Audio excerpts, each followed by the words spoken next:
agenda may require public hearing. The Commission will accept public comment on any item on the consent agenda in one public hearing.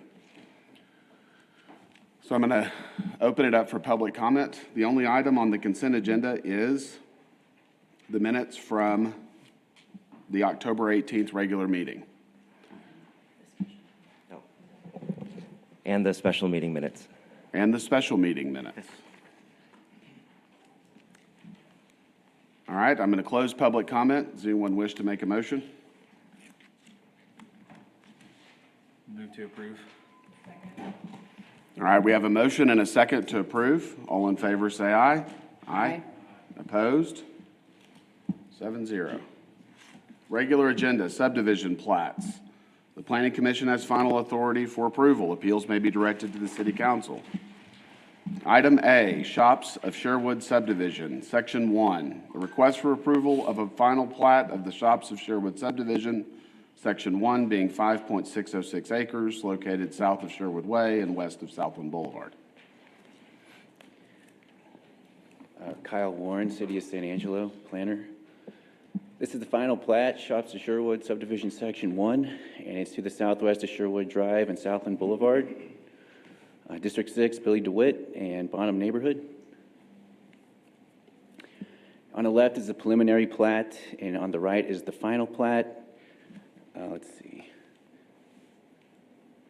It's right here. This is the final plat, part of the preliminary.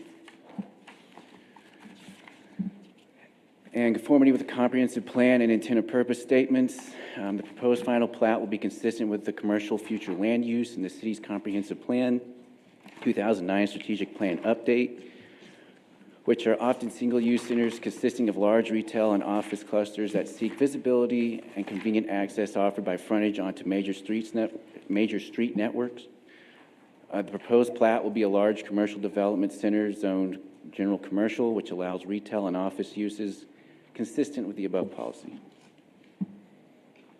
And our recommendation is to approve the final plat of Shops of Sherwood Section 1. And the four conditions of approval are no delinquent taxes, drainage study, installation of sewer main, and water main and required service connections after submitting a plan for approval of that. Apologize.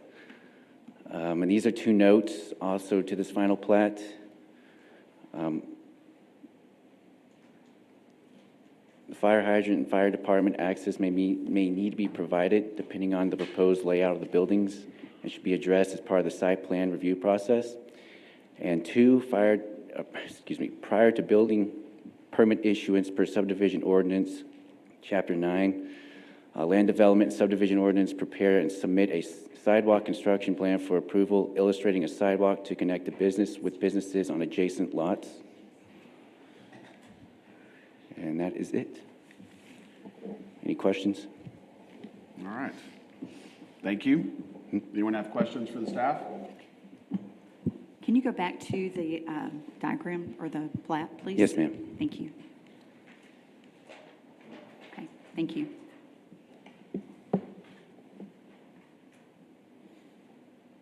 Okay. Thank you. Yes, I'm going sir. to open it up for public comment. If you wish to speak on this case, please state your name and single-member district or address. Russell Gully, SKG Engineering, just here to ask your approval of this and happy to answer any questions that you may have. All right. Thank you, you. Mr. Gully. Anyone else wish to speak on this case? All right, I'm going to close public comment. Anyone wish to share their thoughts or make a motion? Make a motion to approve as presented.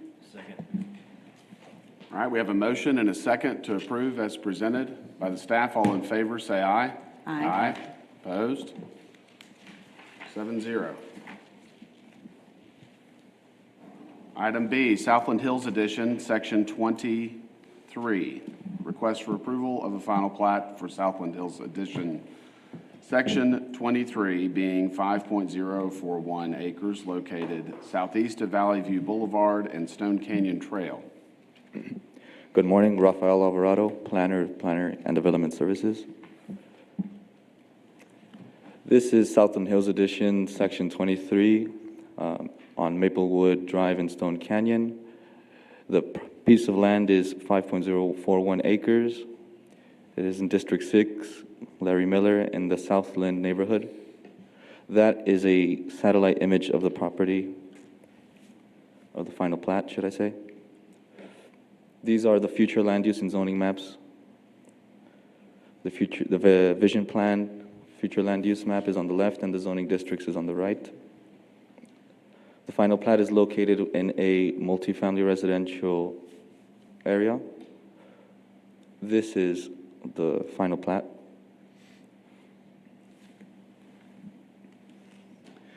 And as a condition of approval for this plat and for the following one, Section 24 for Southland Hills,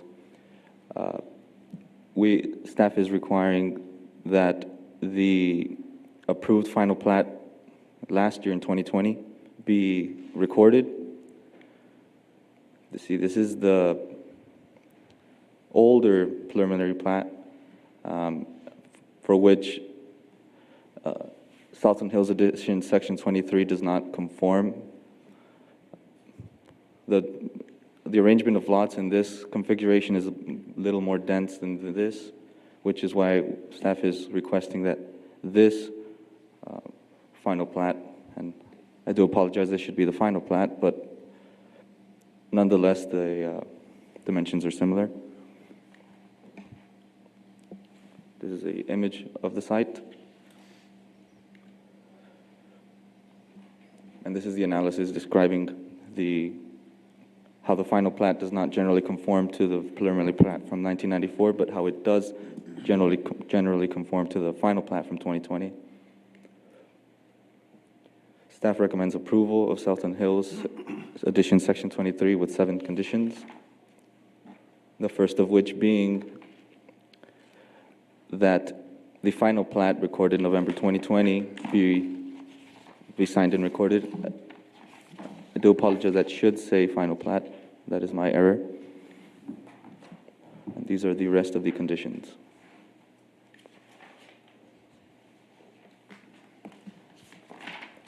Do you have any questions for staff? Does anyone have questions for the staff?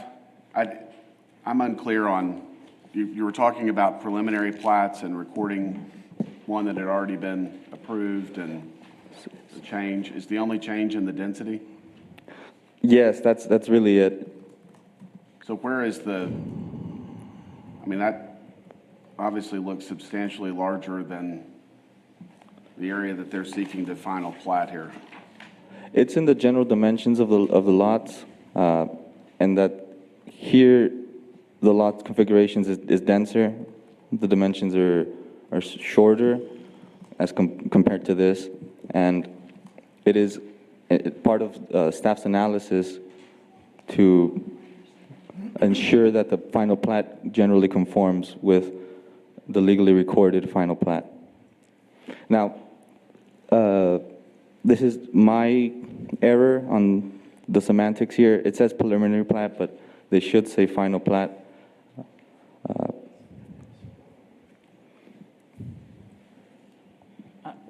I'll touch here. Preliminary plat is correct. This is the plat that was approved, the preliminary plat in 94. Another one with more dense lot dimensions was approved in 2020. However, it has not been finalized by the applicant, has not been filed.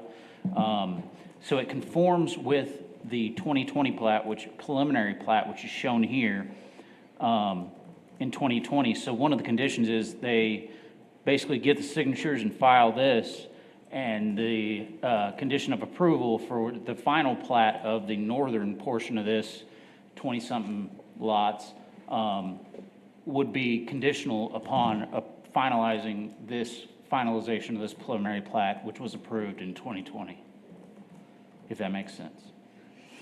So we're basing it off of 94. We have 2 preliminary plats, one submitted in 94 that was approved. Correct. One in 2020 that was Correct. approved. The difference between those is the 2020 plat has more dense More dense development. and has not been finalized. and has all not been recorded. Correct. All we're missing is the signatures and the actual filing. So you're asking the applicant to file the preliminary plat as a condition of the approval of the final plat for Correct. a small section of that area. Correct. Okay. Does everyone understand that? All right, The more talking, the more confusing. yeah. It'll Okay. be the exact same condition of approval for the following plat. Okay. Can you please go to the conditions? There were 7.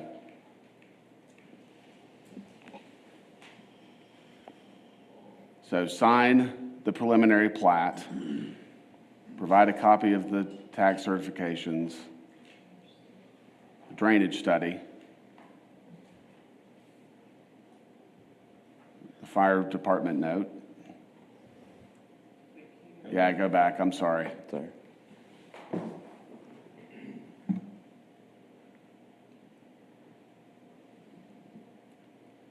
Okay, it's got the street with no sidewalk.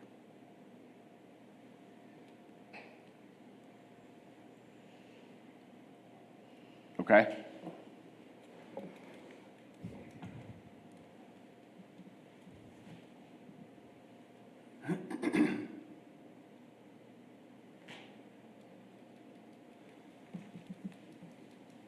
Okay. I think I understand now what, And I do believe Looking both final plats have the same conditions of approval. okay?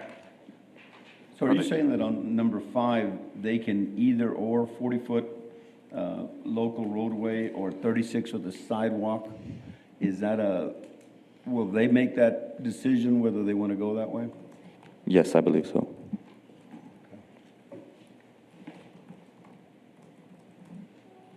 Okay.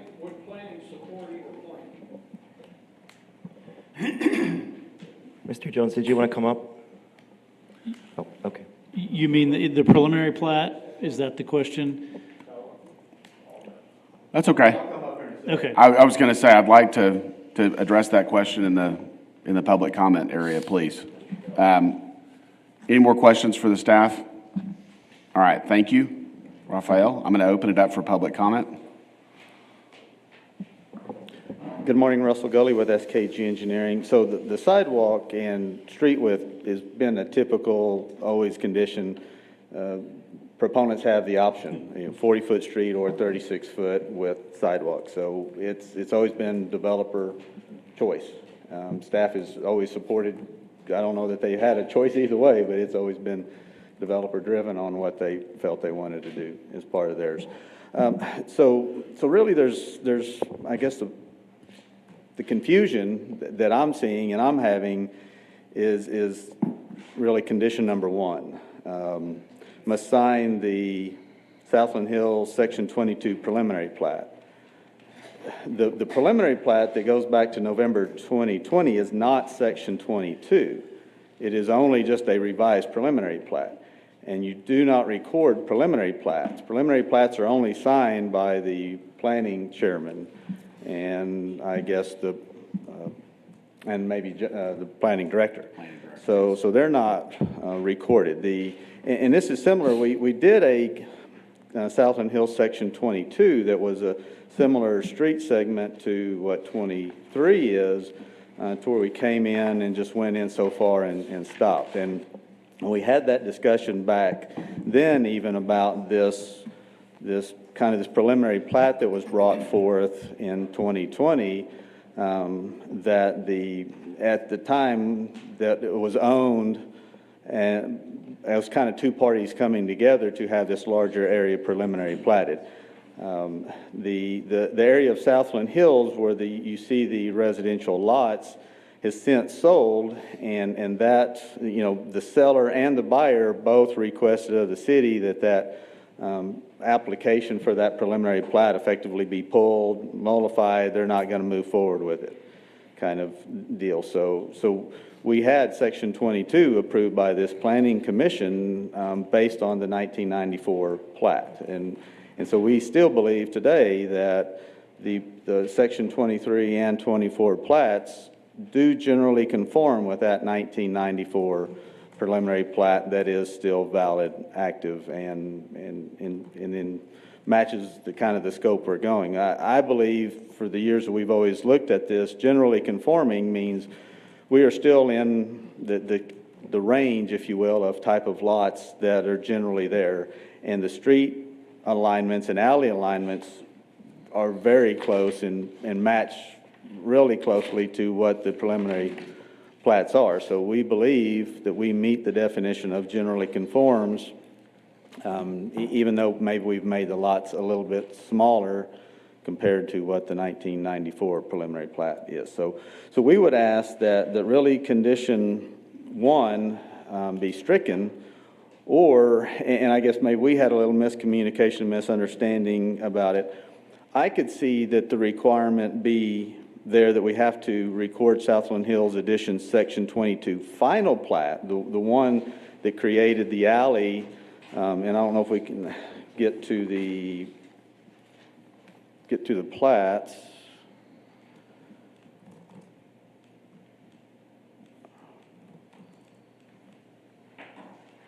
Oh, too far.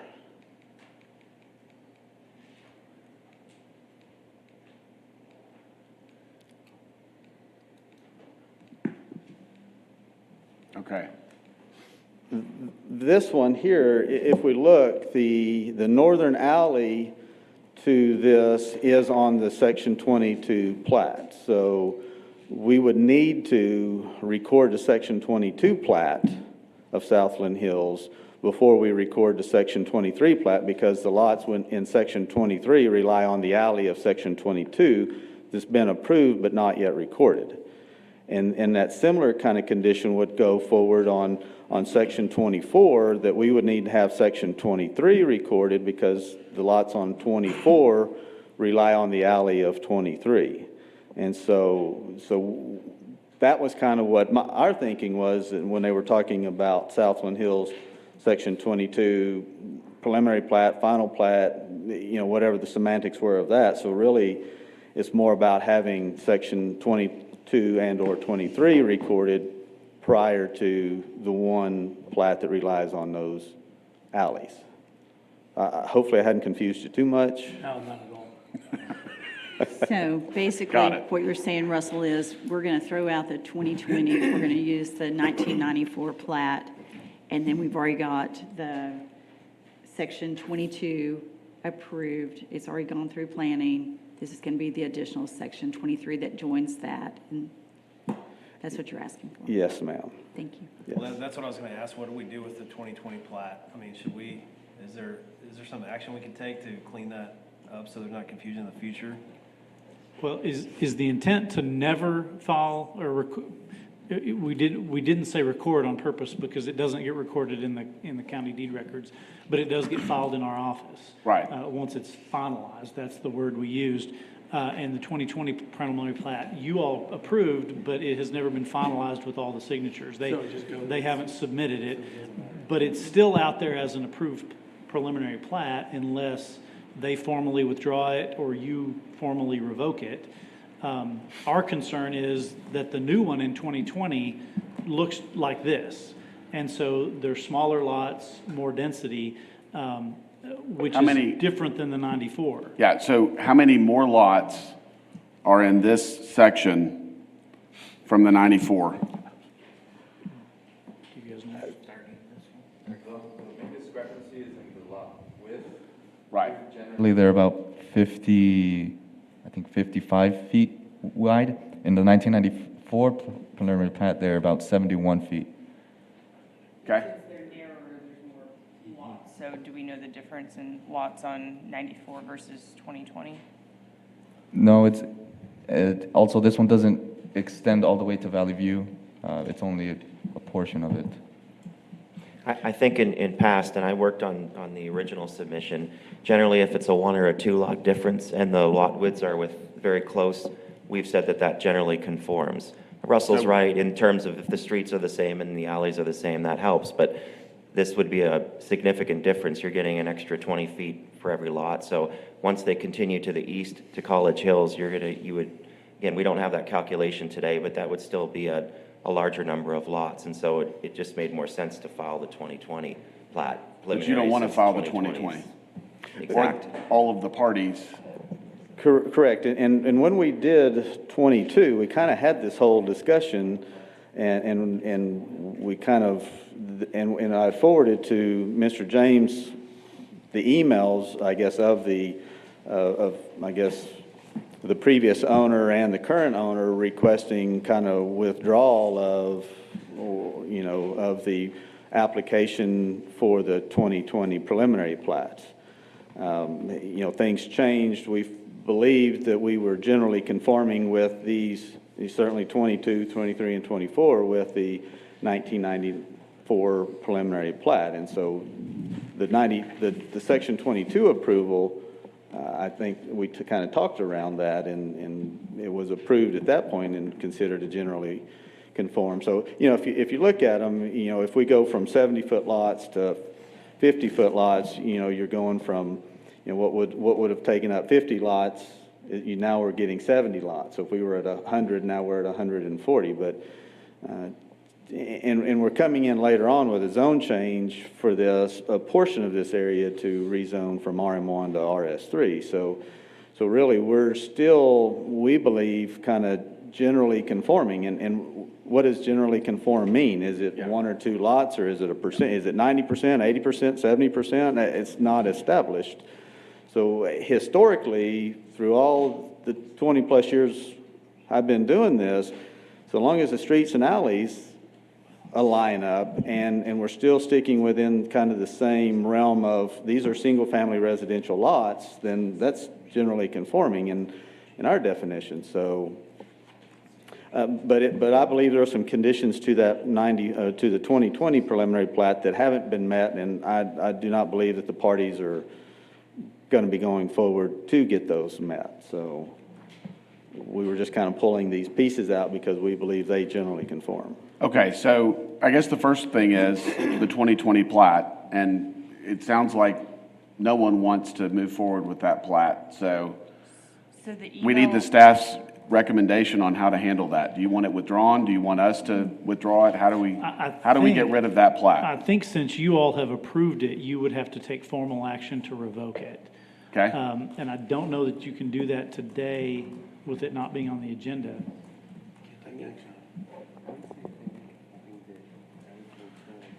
And then the second question is, do we think that the 94 preliminary plat is generally the same or indicative of what the final plat has come in as?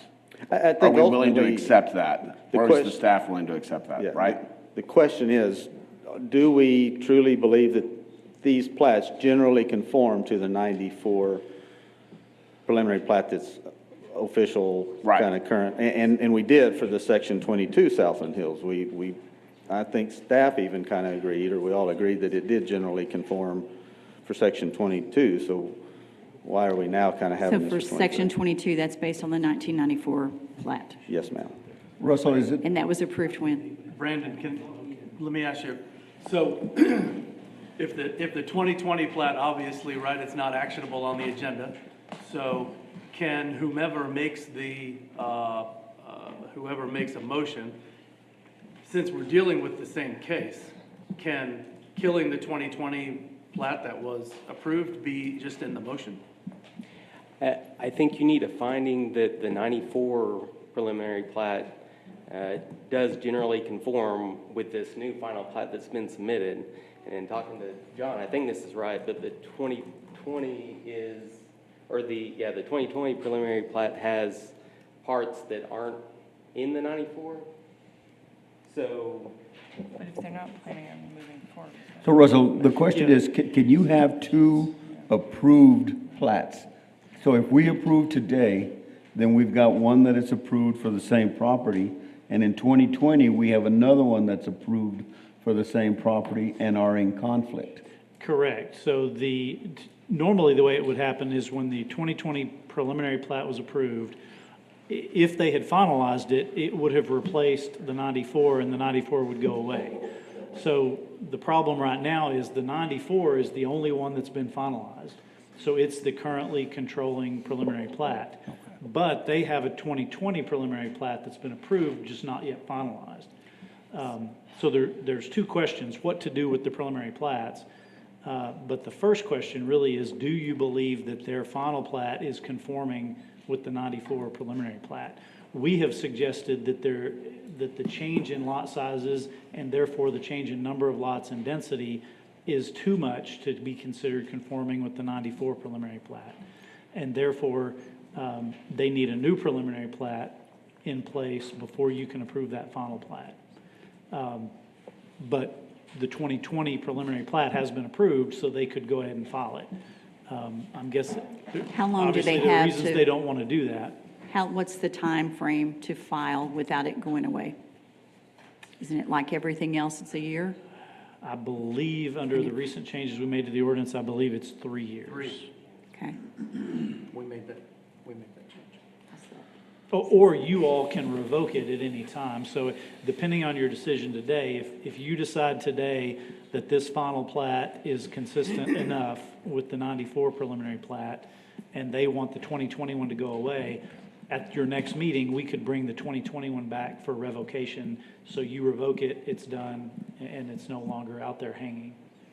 So even though you brought this up, it's in all of the wording and everything, comparing the 1994 and the 2020, why could we not be able to get rid of that today if we chose to do that? Because it's already brought up, it's in the minutes, everything else, or not in the minutes, it's in all of the wording that was discussed earlier. I guess the other issue is, it sounds like we have multiple parties that are impacted by this preliminary plat. Is that correct? Yes, sir. Have the parties changed from 94 to 2020? Yes, sir. Have the parties changed from 2020 to today? Yes.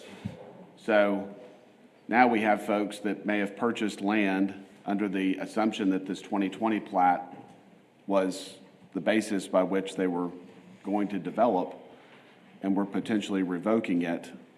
That could create The current problems. owner's here today. If you would like his opinion on that, he is very willing to let you. The owner of the entirety of this 2020 preliminary plat. Well, there's two different, there's multiple owners, but the owner that is tied to the section 23 and 24, he is ultimately the one that kind of requested to vacate and stop this 2020 process.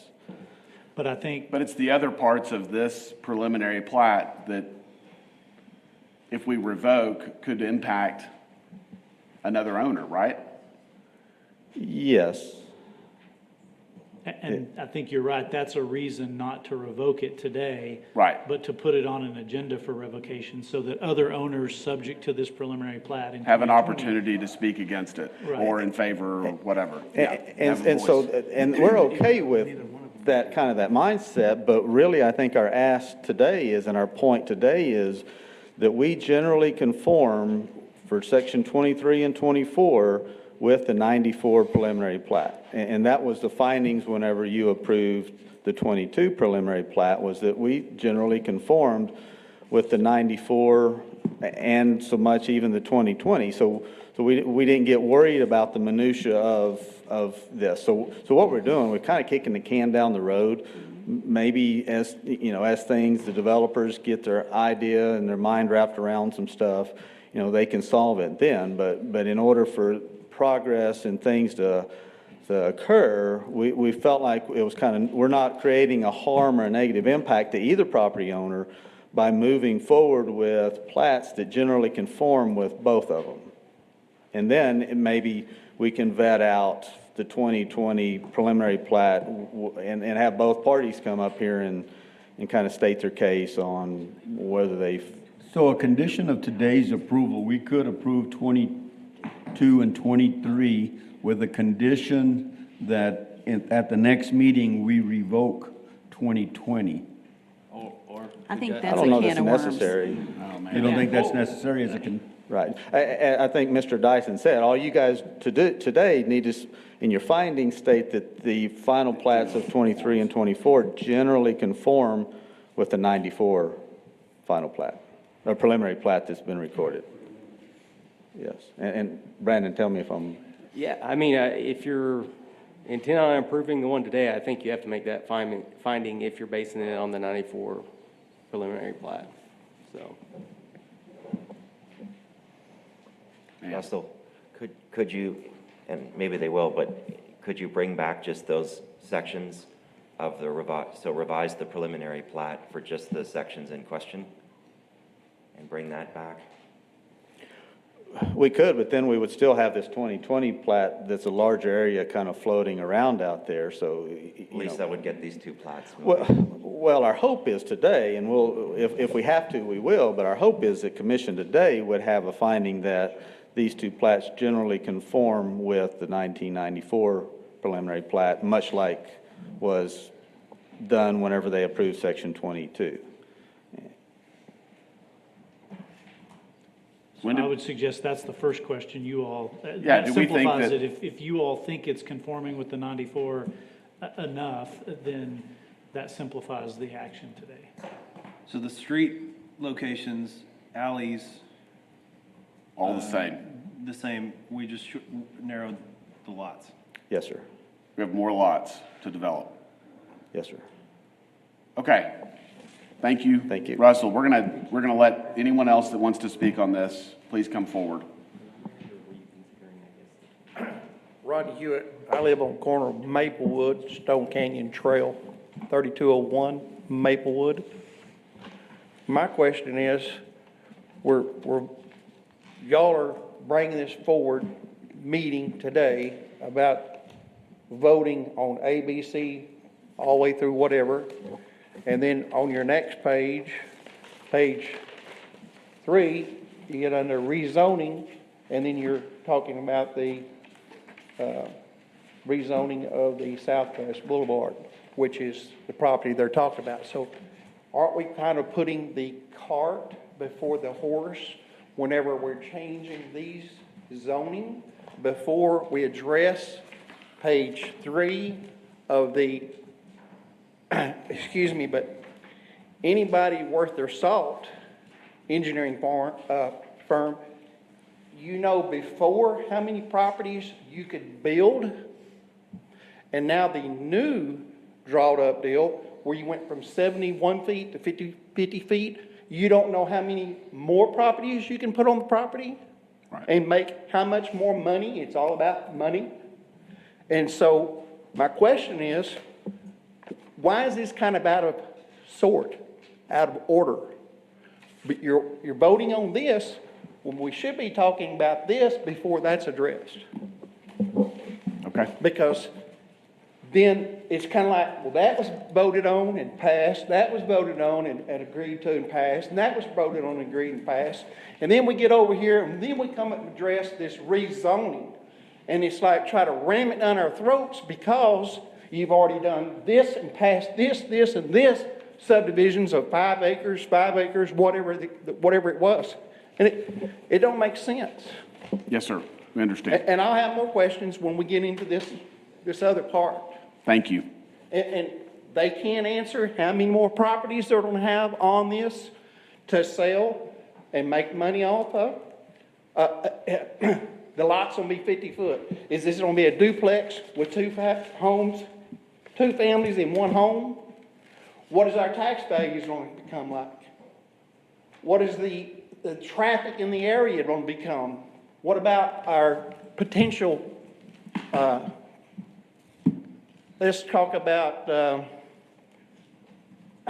future gang members that want to get out and walk the streets and do stuff in the middle of the night in our quiet neighborhood. Wasn't it the previous owner wanting to build just single-family lots on this property? And then that got shot down because the city wanted him to donate land to extend Grandview from Knickerbocker all the way over to Stone Canyon Trail? Is that not true? I'm not sure. I mean, why did he clear the land, getting ready to build all these 100 homes, single-family homes, and then get mad, upset, sell the land because he didn't want to donate land for this expansion of Grandview all the way to Knickerbocker? Is that not true? I don't know. Is anybody on this board cannot answer that question? Or do you not want to answer the question? Let me answer his first point, and maybe some of that can be delayed until the zoning case. But the short answer is, why do we not need to do the zoning first, is that these lots that they're proposing are consistent with the current zoning.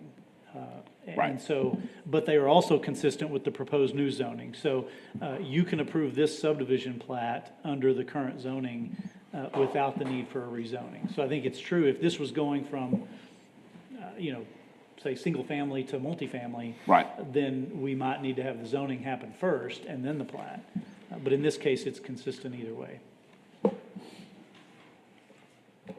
So, and still, there's no answer or no question that's been answered about how many properties, homes, whether it's two people, two families in one duplex, living on one lot in one home with a duplex, separated with one wall with two homes. How many properties is this being expanded to from the 50 foot, from the 71 foot? But So- they can't tell you how many more homes they'll be able to sell? Right.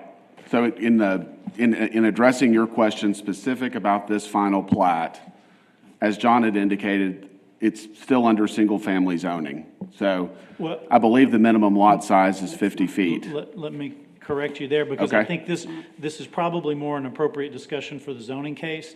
But the current zoning on this is RM, which is multifamily. Okay. The zoning is going to a lesser zoning to RS3. Again, this is more appropriate to discuss in the zoning case.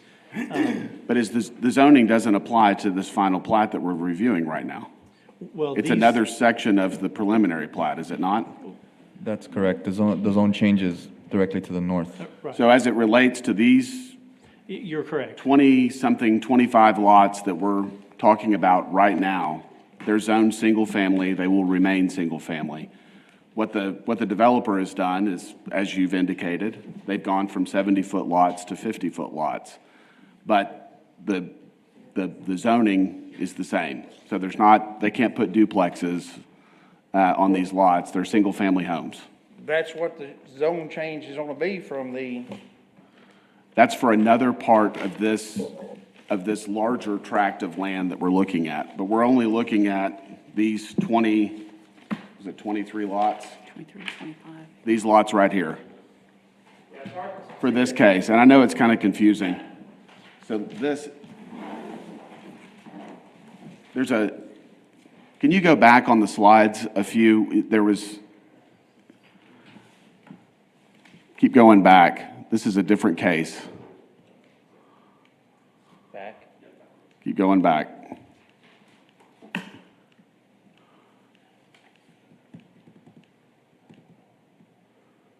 Two more. There you Keep going.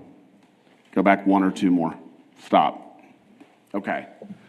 So this case is about just this tract of land that's outlined in that black area. Correct. So the zoning change, I believe, is this southern portion. It's a different part of this larger tract that we're looking at. But it's all being governed by the preliminary plats and that's what's creating a ton of the confusion. From 94 to 2000. Yes. 2020. Yes, sir. So as it relates to, We need, Travis, we need him to step back to the mic so we can I'm get this sorry. on. Could you go back? I'm sorry. Could you go back to the mic so we could hear you?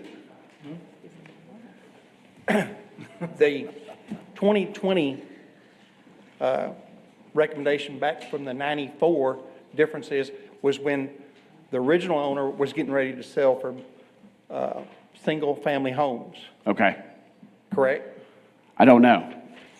So like I don't know say, what happened in again, 94, to I'm me, sorry. is you're putting the cart in front of the horse. Before we should be talking about this, we should be talking about that, because that is the overall picture, and these are just little parts that's gonna fall in with that, instead of, well, we've approved this, this, and this, and now let's just go ahead and ram it down your throat, because we've already approved this, this, and this, and now we're gonna make a decision on this. Yes, sir. To me, it should be, we'll make a decision and talk about this other, and then talk about this other. To me, I mean, I don't know. I understand. Thank you, sir. You're welcome. I'm just a concerned citizen that lives there. Completely understand.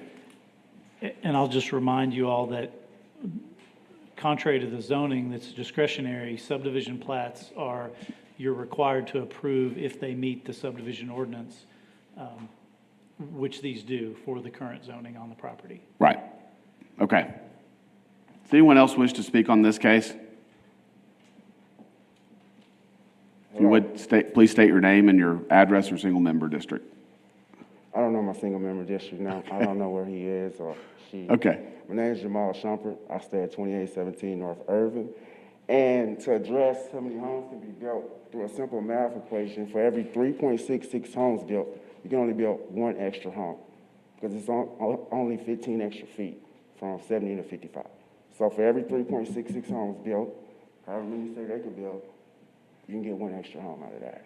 But I'm up here because of the obvious conflict of interest on this board. There are 3 members that are real estate agents. Beyond that, you're talking about rezoning to build a building over 5,000 square feet, where someone who's on the AFP would also benefit directly. And beyond that, we have a banker. He may not be directly in a mortgage, but his bank benefits directly from mortgages, from First Financial Bank. So all of these guys are wondering why everything's passing so quick. It's because no more than 3 of y'all in one of these businesses should be on this board.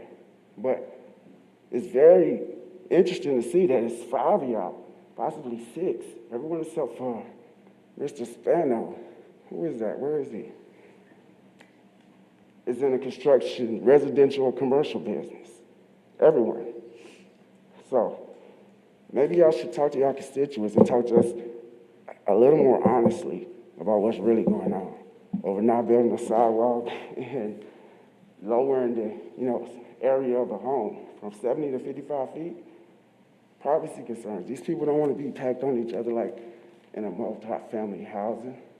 So I would probably suggest some of y'all step down so that someone in the other industry outside of construction can help you guys get this town working a little bit better.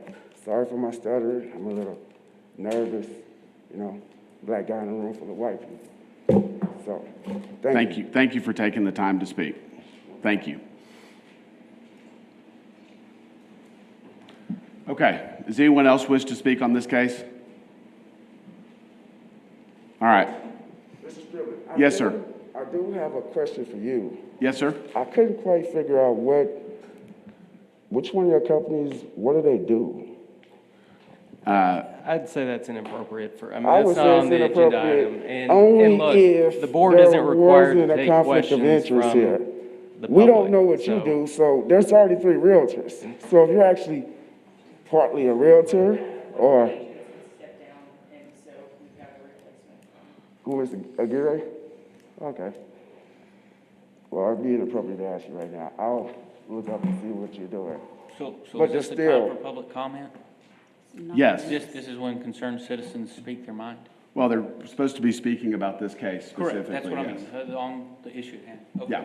Yeah, it goes in this case. I already told you how many extra homes y'all could build. Y'all could just get with the builders and they just do a simple math and stop misleading the town. Because, if you want to rezone it, you should already have planned how many more homes you could build. But yeah, thank you. And Thank you. I still keep trying to find your businesses. Yes, sir. Thank you. Okay. I'm now going to close public comment and open it up to the board here. I think in terms of moving forward, perhaps the first and easiest question that we should address is whether the 94 plat, whether the final plat today that we're reviewing is similar to the 94 preliminary plat. I think if we feel like it is, then we could potentially move forward to approve this. Would you agree with that, John? Yes, yeah, again, and I just did a quick calculation, and the preliminary plat, or the final plat that you're looking at has 25 lots. Under the old one, it looks to be about 20 lots. So it's about a 25% increase in the density.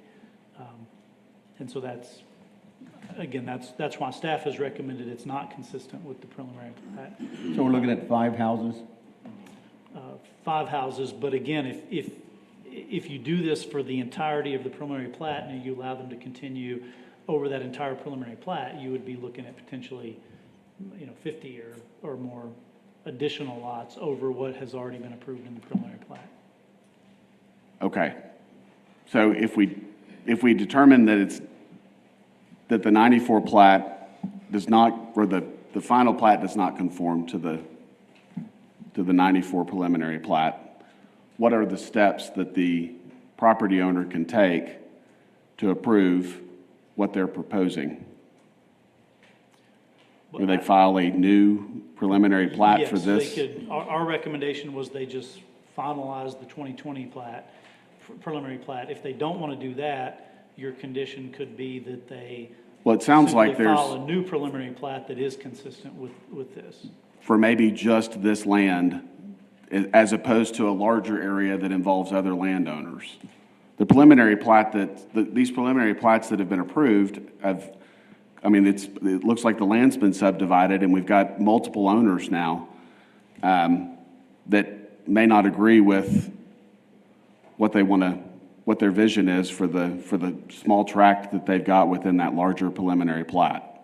Is that the case in this That's what it sounds circumstance? Yeah.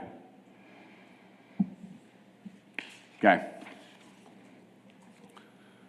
And so the issue is that the folks that got the 2020 preliminary plat approved didn't go through the formal process that they should have to record it when it was approved. They're not recorded. They chose not to. Correct. That's correct. And so here we are. But now they're wanting to develop this section in a way that is consistent with that 2020 preliminary plat. Right. And we would argue not consistent with the 94. Okay.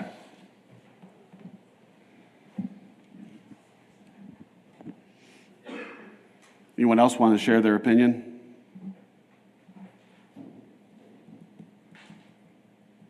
Since we've gone round and round. Your mic's off. Thank you. So when section 22 was approved, it was stated that it conformed to 1994 plat, correct? That's what they said. Okay. So if 22 butts to 23 via the alley, unless I'm completely not understanding, I don't understand why section 23 and 24 would not also conform. Was there a significant change in 22 in terms of density from the 94 plat? I'll be honest, I'd have to go back, but I believe there was. I believe that the one we approved was consistent with the 2020 preliminary plat, and this one definitely are much smaller lots. Okay. Do we have any idea when the section 22 plat was approved on commission? I believe it was January or late last year. Okay. It's within the last year. Okay, thanks, Jeff. So we have a preliminary plat in 2020 that was approved that no one wants to sign off on. So effectively, we don't have the 2020 preliminary plat. So I tend to agree with the staff that adding 5 houses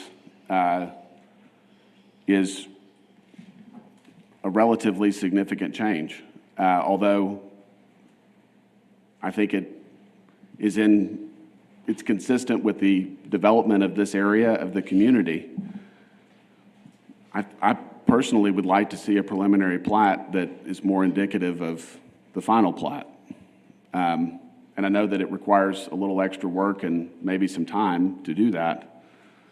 But in this circumstance, I think that makes the most sense. And maybe have a departure from the preliminary plat that has multiple property owners that are impacted, and just focus on the tracts that we're trying to approve. Travis, my only consideration would be the cost. You know, when you take a look at, you know, if you go back to the time frame we're looking back in the 90s, now to today, and with all of the cost, 5 houses to me does not seem extraordinary.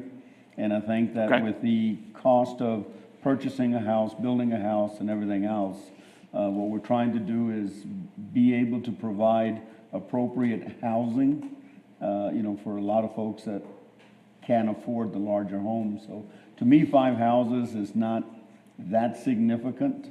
Okay. And it's still gonna be beautiful properties. It's a nice area. So that would be my only take, is that I do believe the builder is in a position where something has to be done due to the cost to build and the cost to purchase. Okay. When it's 5 lots over 2 blocks.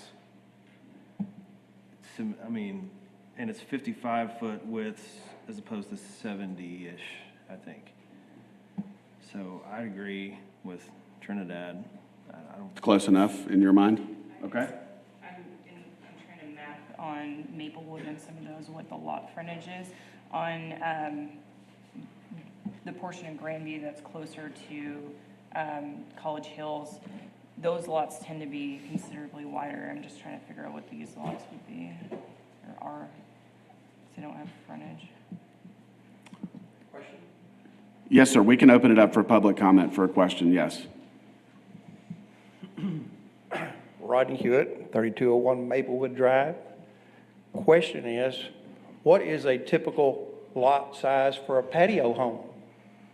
And we're talking about that little section there, 5 homes in that little section, but you see the big picture, how many more homes?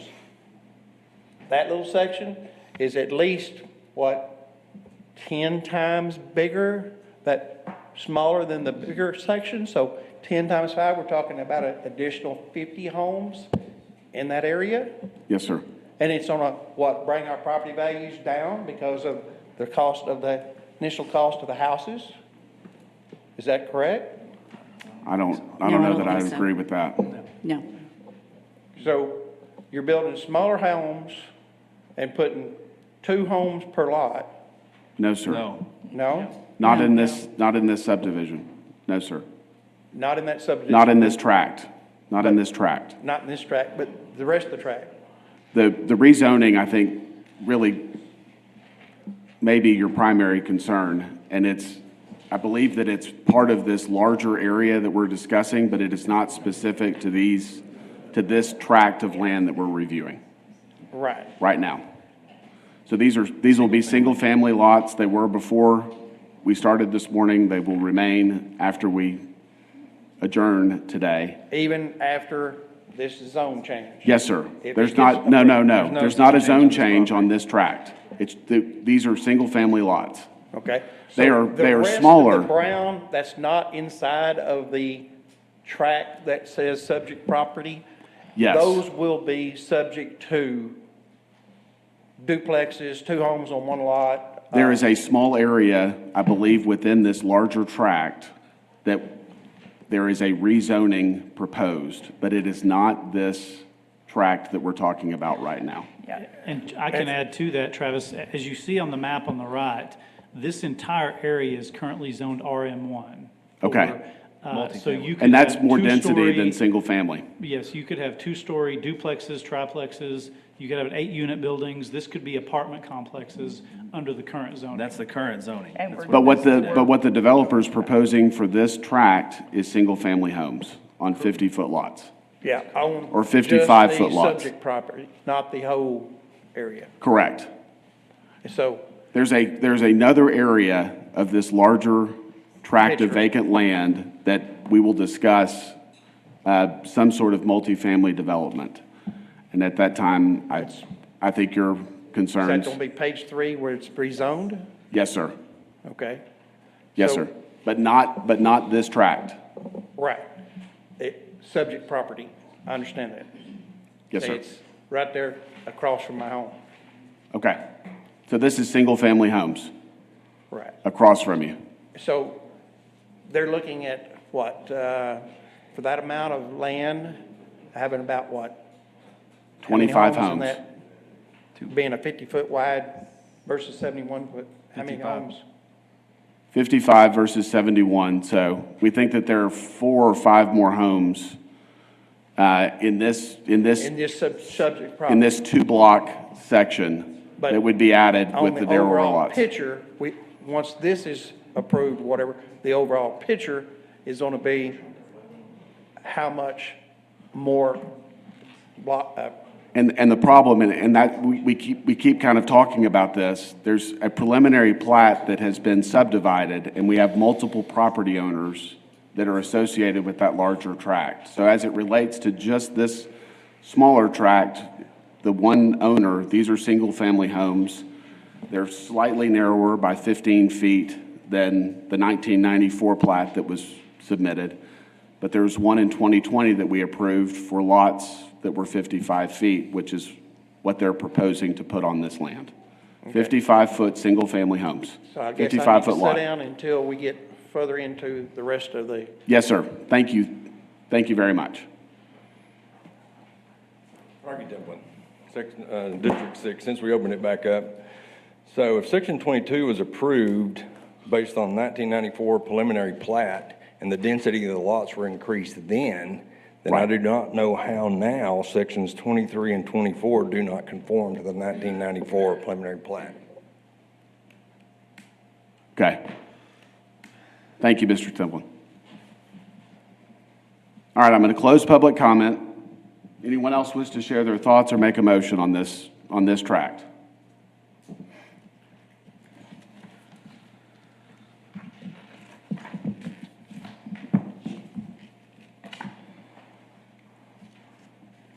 Can we go back to the conditions?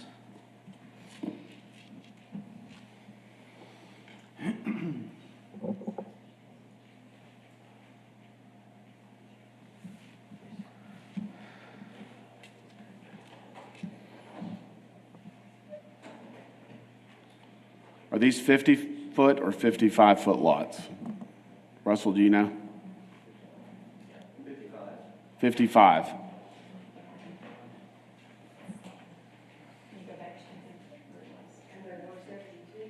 71 is what was said. Question is on condition number 1, because it's tying section 22 back to November 2020.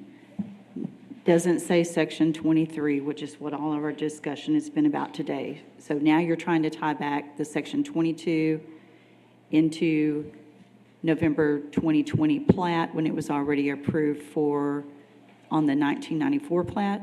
I think you can just remove that word section 22. It should be the Southland Hills Edition preliminary plat from November 2020.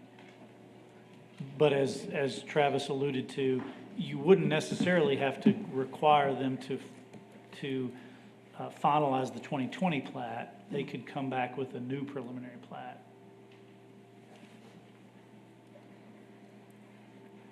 It would be simpler for them if they could agree to finalize that one because it's already been approved by you all. Right. But they've indicated that they don't want to do that.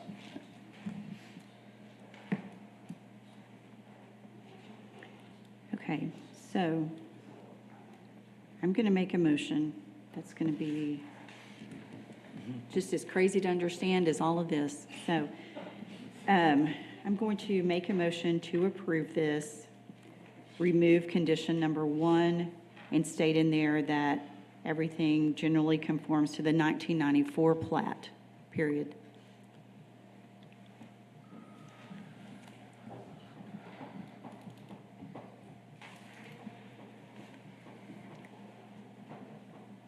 Okay.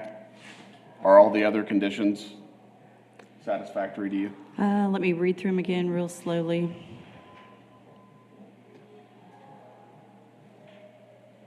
Okay, can you move it up? Okay. Motion. We have a motion on the table right now, Tony. I'm sorry. And we have a second. Okay. So we have a motion and a second to approve striking condition 1 of the staff's recommendations. Is that correct? So far. Okay.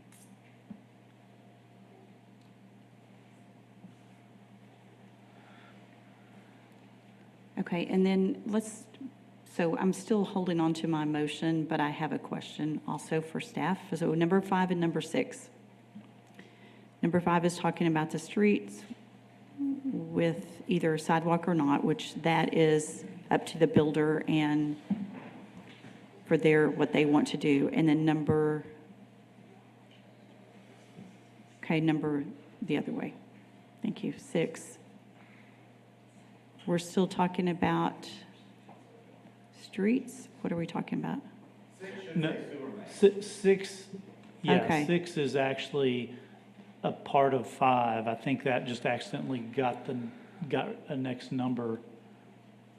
Typically, sewer is independent and separate. 6 should say sewer in front of the second. Okay, because it's repeating. Yeah. It's repetitive of what is in 5. So, Go- yeah, 6, the go one back in to your staff 5, would report you? is correct. The PowerPoint is wrong. And then back to 6, typically, you don't say anything about sewer, about the sewer mains. So 6 should say, if you look at the report for, 24, it says sewer mains. So 6 should say install sewer mains and sewer services at the beginning of 6, but they. And as I said, it's correct in your staff report. The condition number 6 relates to sewer. And so it's just, what's on your screen on 6 is just part of 5. And so 6 isn't showing up on your screen, but it is correct in the staff report.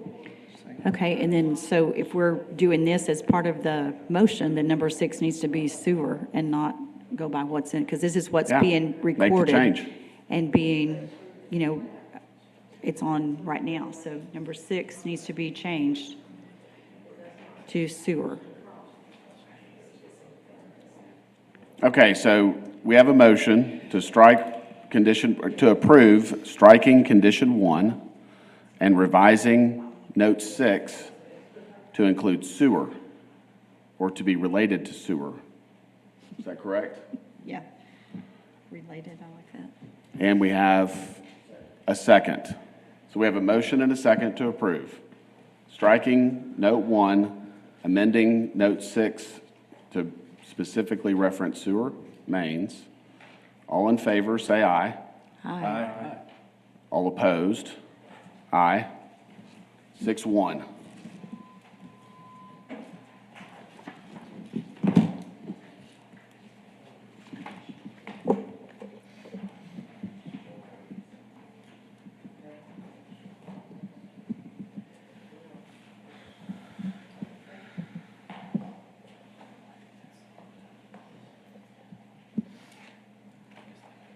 Okay. Next case, C, Southland Hills Edition, Section 24. A request for approval of a final plat for Southland Hills Edition, Section 23. Should be 24, I believe. Being 3.588 acres located southeast of Valley View Boulevard and Stone Canyon Trail. Rafael Alvarado, planner with Plannering and Development Services. This is Southland Hills Edition, Section 24, along Forest Hill Drive and Stone Canyon. The subject plat is 3.588 acres. District 6, Larry Miller, in the Southland neighborhood. These are the future land use and zoning maps for the tract. This is the final plat itself.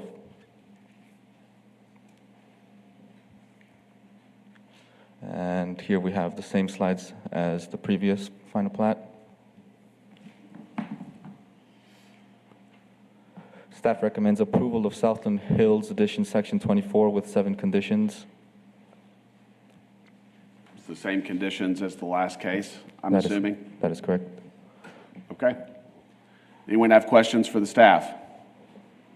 And I think, given your recommendation or approval on the last case, we would simply recommend the same on this one. Well, this one does say number 6 is the sewer. Yeah, it has it correct here. Okay.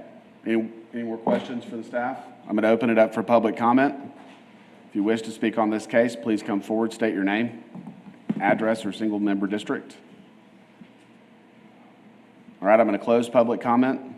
Anyone wish to make a motion or share their thoughts? Make a motion to approve, scratching condition number 1. Second. We have a motion and a second to approve, striking condition 1 of the staff's recommendations. All in favor, say aye. Aye. Opposed? Aye. 6-1.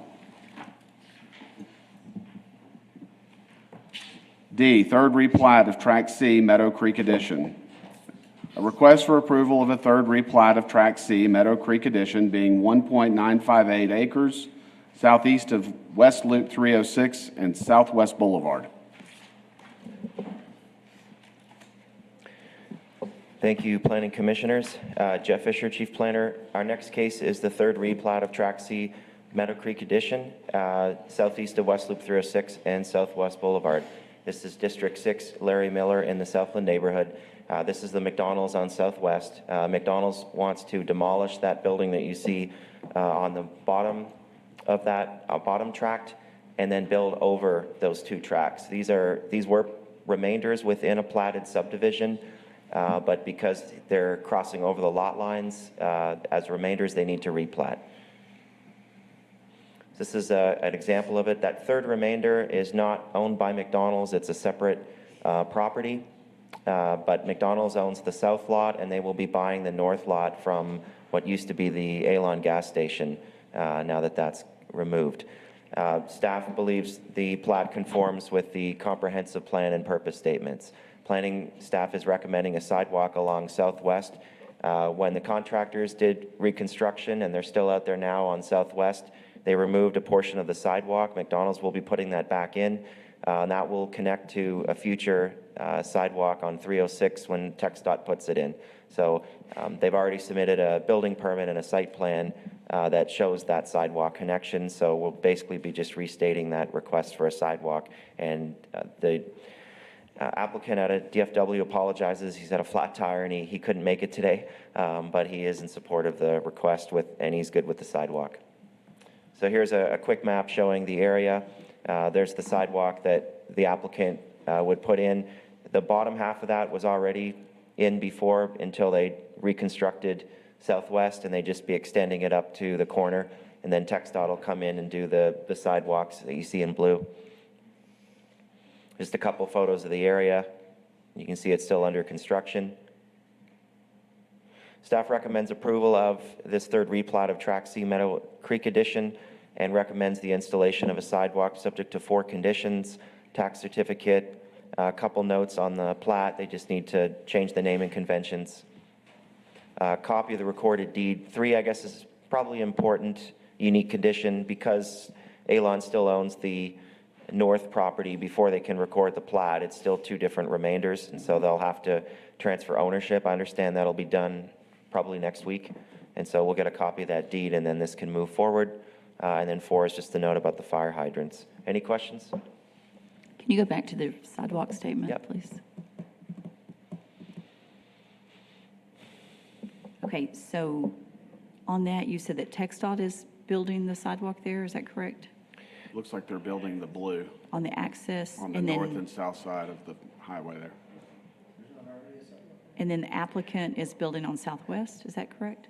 Correct. So there was a sidewalk, the south part of that orange and it was removed due to construction. And so they're going to put that back in and go all the way up to the corner. And then the Loop 306 side would be done by TxDOT. Okay. Okay, thank you. And that's in their 2020 plans, so they're probably just a little behind, but that should be done soon. Thank you. Staff doesn't have an issue if the sidewalks are not constructed simultaneously, right? Because we're waiting on TxDOT. Correct. That's right. My understanding is they're working with, McDonald's is working with them. And so when TxDOT puts in theirs, they'll hopefully round that corner, or TxDOT will round the corner so that they connect. Okay. Thank you, Mr. Fisher. Yep. I open it up for public comment.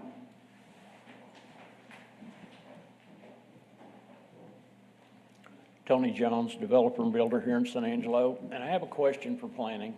It's rhetorical for the most part, but given the push for sidewalks where they're really needed and wanted, why on God's green earth did we go out there and spend a couple of $1 million to cross the Arroyo where Southwest is? And there are thousands of apartments on Green Meadow there, 2 ant trails that go on each side of Southwest to the convenience store and to McDonald's. Why on God's green earth didn't John plan for sidewalks across the Arroyo? Thank you, Tony. Yeah, and I didn't cover that in too much depth today, but our rationale for sorry. No, you're good. Mitchell Gatlin, Engineering Services. We're currently under construction on the Southwest Boulevard project. So there actually are sidewalks being constructed on both sides of Southwest from Green Meadow to the access road. Right now, that sidewalk in front of McDonald's has been removed by the contractor. It's kind of a joint effort right now. Originally, McDonald's was going to close down. We were going to be in there doing construction. We all know things happen in construction, so that didn't end up happening. And so it's been just some coordination between the city and McDonald's on, trying to minimize disruption to their business. So that's why the sidewalks have not been replaced yet. From our conversations with McDonald's, though, they will be replacing those sidewalks, tying into what our contractors have been doing right there. Okay. Thank you. Thank you, Mitchell.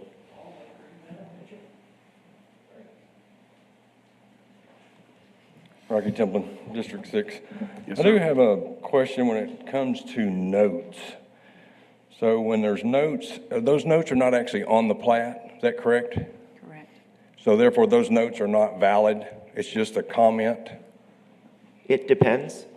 So some notes, if the note specifies that it needs to be labeled on the plat, for example, like the fire hydrant, then yes. Other notes do not need to be on the plat. So where this one says, TxDOT sidewalk along West Loop 306 frontage roads, and prior to final occupancy will install the sidewalk. Can you show us the notes, please?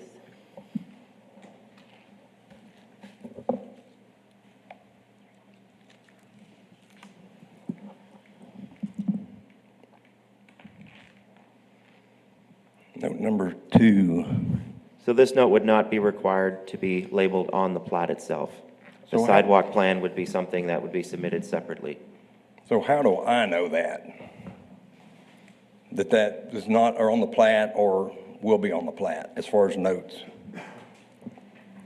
That's correct. This will not have to be on the plat. But how do I know that? It doesn't say that. If it doesn't say that it has to be on the plat, then it doesn't have to be on the plat. Okay, so then really it's not valid, because it's not on the plat. No, the sidewalk requirement is through the platting process, but staff has agreed in this case to defer. We don't always agree to the deferral. And so because that sidewalk requirement under the current ordinance is under the subdivision ordinance, we have the right to ask for that through the platting process. But in this case, because they've already come in with permits, and we want to be reasonable for them since they're so close to construction, we've deferred that to the building permit stage. But we want to make sure that it's noted that it still was reviewed as part of the plat process. So we still have the teeth to ask for a sidewalk at the plat. We can either make them do it now or we can defer. In this case, we believe, with most commercial projects, we believe it's appropriate to defer. So they'll be able to defer the final occupancy of McDonald's until TxDOT installs the sidewalks. They could, then, yes, so two things. They have to show the plan at time of, before the building permit can be issued, and they submitted that with their permit. They just don't have to finish construction until final occupancy. That way the permit can be issued and they can start construction, they can go all the way up to the end, but before they get a final inspection to occupy the new McDonald's, they'd have to install the sidewalk. And if TxDOT doesn't install that, then they will not get a final occupancy. That's correct, but the permit can move forward. Yes, sir. Wow. Okay, anyone else wish to speak on this? All right, I'm going to close public comment. Anyone wish to make a motion?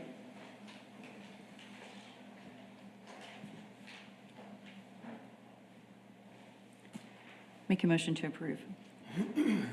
Second. We have a motion and a second to approve as presented. All in favor, say aye. Aye.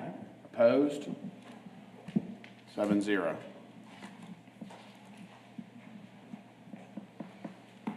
Northwood Estates, Section 2D3. Request for approval of final plat for Northwood Estates, Section 2-D3, being 5.010 acres northwest of FM 2105 and Antelope Trail, and a variance from Chapter 103A2 of the subdivision ordinance to maintain a 26-foot paving width for Antelope Trail, a rural collector street. Thank you. Jeff Fisher again. Northwood Estates, Section 2D3. This is a one-lot subdivision in the ETJ. It's very straightforward for a new single-family home. There was a preliminary plat that was approved in 2014 for that very lot and a number of other lots in that area. We're not requiring any sidewalks or any other requirements from planning in this case. They did request a variance. Antelope's trail is only 26 feet wide, but the preliminary plat had already granted the commission at the time full variance for the street widths for all the lots along Antelope, so we don't need to revisit it again. So we're going to set aside and not require that variance. So you'd just be looking at the plat today. So here's the lot. It's just over 5 acres. It conforms with the comp plan and the purpose statements.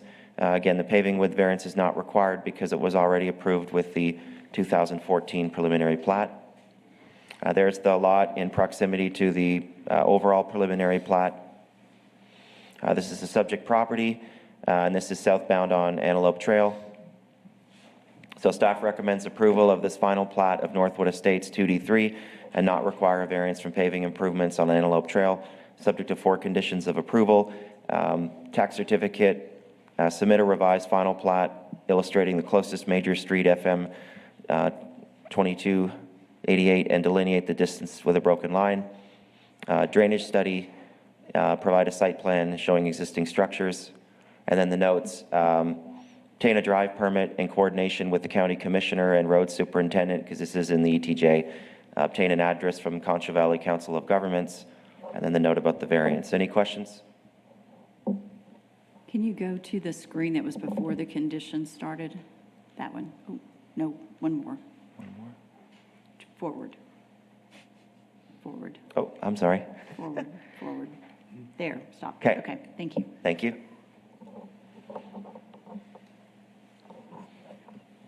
Okay, so this is saying that they need to set aside a paving improvement?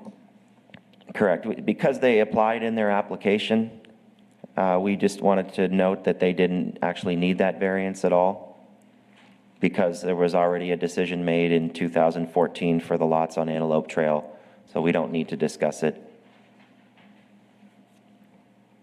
So staff's okay with the 26-foot paving width?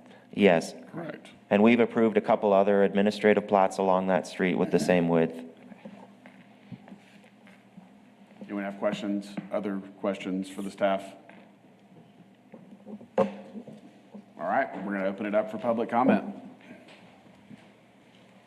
Russell Gully with SKG, just would be happy to answer any questions and ask your approval as presented. Thank you. Thank you. Anyone else wish to speak on this case? All right, I'm going to close public comment. Anyone wish to make a motion? Make a motion to approve as presented. Second. We have a motion and a second to approve as presented. All in favor, say aye. Aye. Aye. Opposed? 7-0.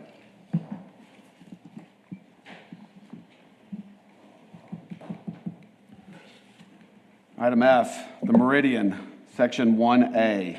Request for approval of a final plat of the Meridian, Section 1A, being 9.572 acres, generally located west of Dominion Ridge and Coral Way, and a request to remove the requirement for sidewalks along both sides of Royal Oak Drive and Urban Minor Collector Street.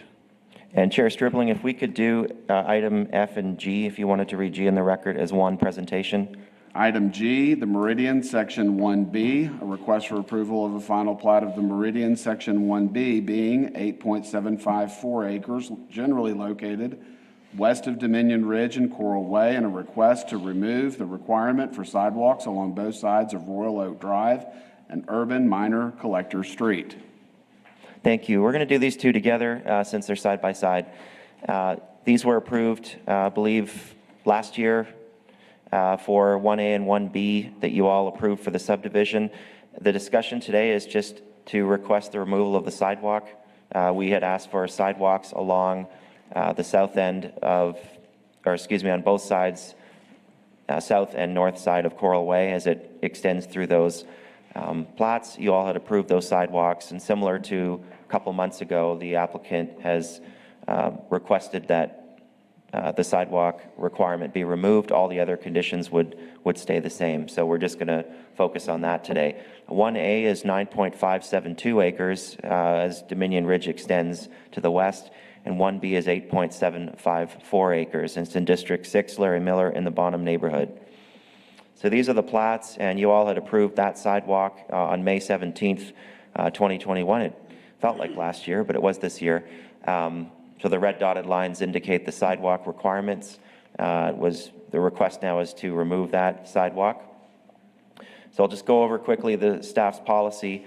The new sidewalk ordinance is in discussion, but it hasn't been finalized yet. And there's still kind of a back and forth on collectors, what's minor, what's major. So we're sticking with our current ordinance at this time because that's what's in effect. And we believe sidewalk should be required on an urban collector street, which is where Royal Oak is in that picture at the bottom. The purple indicates the subject area. Secondly, the preliminary plat, which is outlined in the red. So it's the purple plus that kind of half circle in the red. That's the entire area. That's going to extend another 1,500 feet. And so the lots will be developed there. So similar to past decisions, if we miss the opportunity to get a sidewalk and more lots get developed, there's going to be issues. The third reason, I think independent of the sidewalk ordinance, is some of these areas to the north and northwest could be annexed. That's a very large area of residential. There could be some commercial pockets in there too. So that collector street, whether it ends up staying there or realigned later, is going to generate a lot of lots, and that means more walking and pedestrian traffic. So for those reasons, we'd like to maintain our position on this one from May and sustain the sidewalks on both sides. And like I said, the conditions are the same if you'd like me to read those in or not, or we can move on. So the only change to the plats that have been approved is the removal of the sidewalk requirement. Is that correct? Yes. The lot sizes, the lot numbers, the configurations are identical. Okay. Thank you. Yep. Open it. I got a question on, okay, under number 2, urban collector roadway with a minimum 50 feet of pavement. Okay, never mind. I should have just That's all right. kept reading. Okay. Yeah, okay. Thanks, Jeff. Sure. All right, we're going to open it up for public comment.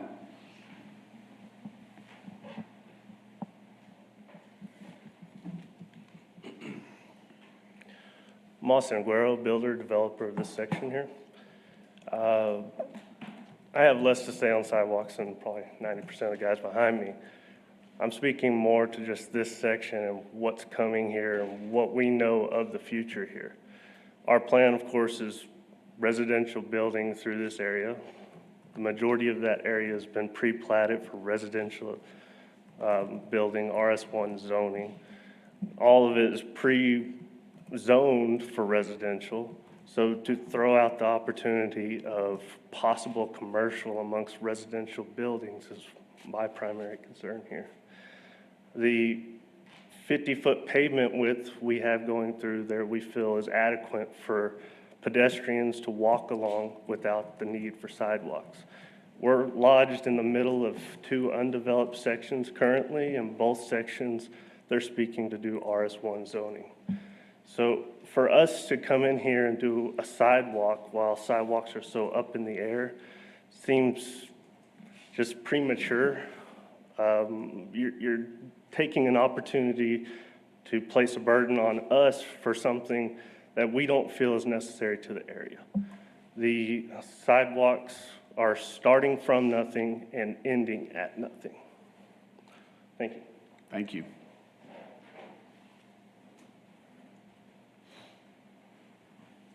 I'm Danny Aguero, also builder developer of this area. The other thing that I look at as far as this sidewalk, we have two in place, which we didn't ask to put two in place. As he said earlier, that was what was recommended or brought to do. We're not interested in doing two sidewalks on both sides of the street, giving that burden to the customer to take care of for the rest of their life. As you go along the whole city right now and look at all the old sidewalks we have everywhere, they're uplifted and they're just not even being taken care of by anybody. The customer does not want to have to pay $3,000 to $4,000, $5,000, $7,000 to replace them because the going price is going up every day. And you know that and I know that. I mean, every lot that we have there will cost us anywhere for one lot, at least $3,000 plus to build that sidewalk, to attach it to the openings at every section. And right now, to have two on both sides is crazy. I mean, like Austin said, we are in a location where we go to nowhere. The streets are smaller off of Coral Way that come and join to this Royal Oaks, and we have no sidewalks there. That place has been established. We have homes and vacant lots there that have no sidewalks, and yet it's going to come into our area where we have sidewalks just for one little location. Now, I don't see us going into future commercial in that area. If you were to pull up the old plats that we had designed out there, there are multiple homes coming up in that area. The landowner that's bought the land on the north side of us is looking for multiple homes. We're not looking for commercial. We're nowhere near commercial in that area. I mean, it's too far away. I just feel like it's wrong to put sidewalks in there when we're going from nowhere to nowhere. And we're creating more cost for the customer to take care of in the future. Thank you, sir. Anyone else wish to speak on this case? Rocky Templin, District 6. As you look at your thoroughfare map there, you'll see that there's a blue dotted line. I believe I am colorblind, but I'm going to call it blue. On Coral Way, there's a 100-foot drainage ditch there, and Coral Way is not going to cross there unless the city's going to put it in. And then when you look at Royal Oak, if you go back to Royal Oak and you go back to the blocks to the northeast, the next block, which is not in, which will be the 5,000 block, it will be 40 foot. The 4,900 block is 36 foot and goes to 40 foot. And the 4,800 block is 36 foot, and the 4,700 block is 36 foot, which dead ends. So Royal Oak to the northeast just dead ends. Royal Oak to the southwest is not going to be as that map is drawn. I can tell you that because I own that property, and Royal Oak will not cross there. So it may go farther to the west and connect with Appaloosa, but you're bringing traffic down what in the beginning said a future urban collector, and you're bringing the people to turn on Coral Way, which is a dead-end street, so they're going to go straight down Royal Oak, which is a 40-foot, which transitions to a 36-foot street. Section 5, sidewalk shall be required on lots that are platted adjacent to the road or a street with a pavement width of less than 36 feet. This is 60 years old. I think it was kind of meant that the narrower the street, they should have sidewalks, which makes sense to me. I've been developing. The wider the streets, the more ease of traffic and the more able to walk. So here you've got a wider street, but yet you want sidewalks because you're saying they can't walk on narrower streets, which is more dangerous.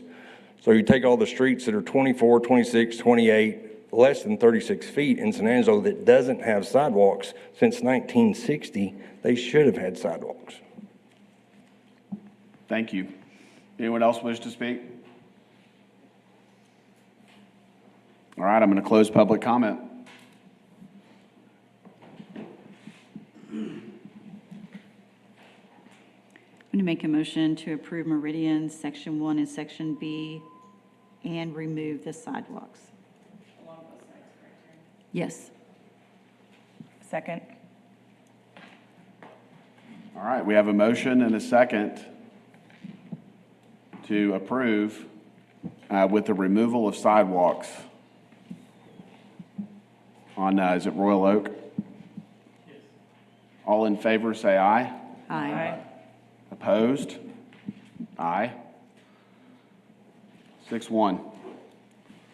And just to clarify, clearly the sidewalk discussion is just beginning, and I'd like to have a better direction from the staff on what we're doing with sidewalks before we pull up old plats and approve and make changes. And I'd just like some consistency in the direction that we're going. Right now, we have the rules, though, so we have to follow what's in place right now. We can't look at We also have a sidewalk plat that was ordinance. approved before. So we didn't have to, Right, we did not, make but the it change was, there, and I we think did. it was on the consent agenda with some other ones that got approved with a sidewalk that we kind of slid through, so okay. moving forward. Just a quick note, we had recommended to the applicants on this and the next case that it would probably be better to wait on your all giving us clear direction on the sidewalk ordinance. As you may recall, the minor collectors was the one piece that you all had not come to a final decision. So that's part of our recommendation for not removing the sidewalks, was that it was premature until you all had given clear direction, because now not having sidewalks on this piece, if you all end up deciding that minor collectors should have sidewalks, right, then we're going to have a whole bunch of sidewalk, and this will be the only gap. Well, it's not just us, it's the city council.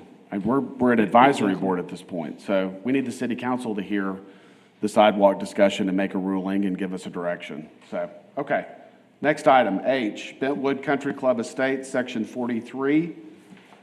A request for approval of a final plat of Bentwood Country Club Estates, Section 43, being 25.061 acres, generally located southwest of Wolf Creek Drive and Crystal Point Drive, removing the requirement for a sidewalk on Wolf Creek Drive.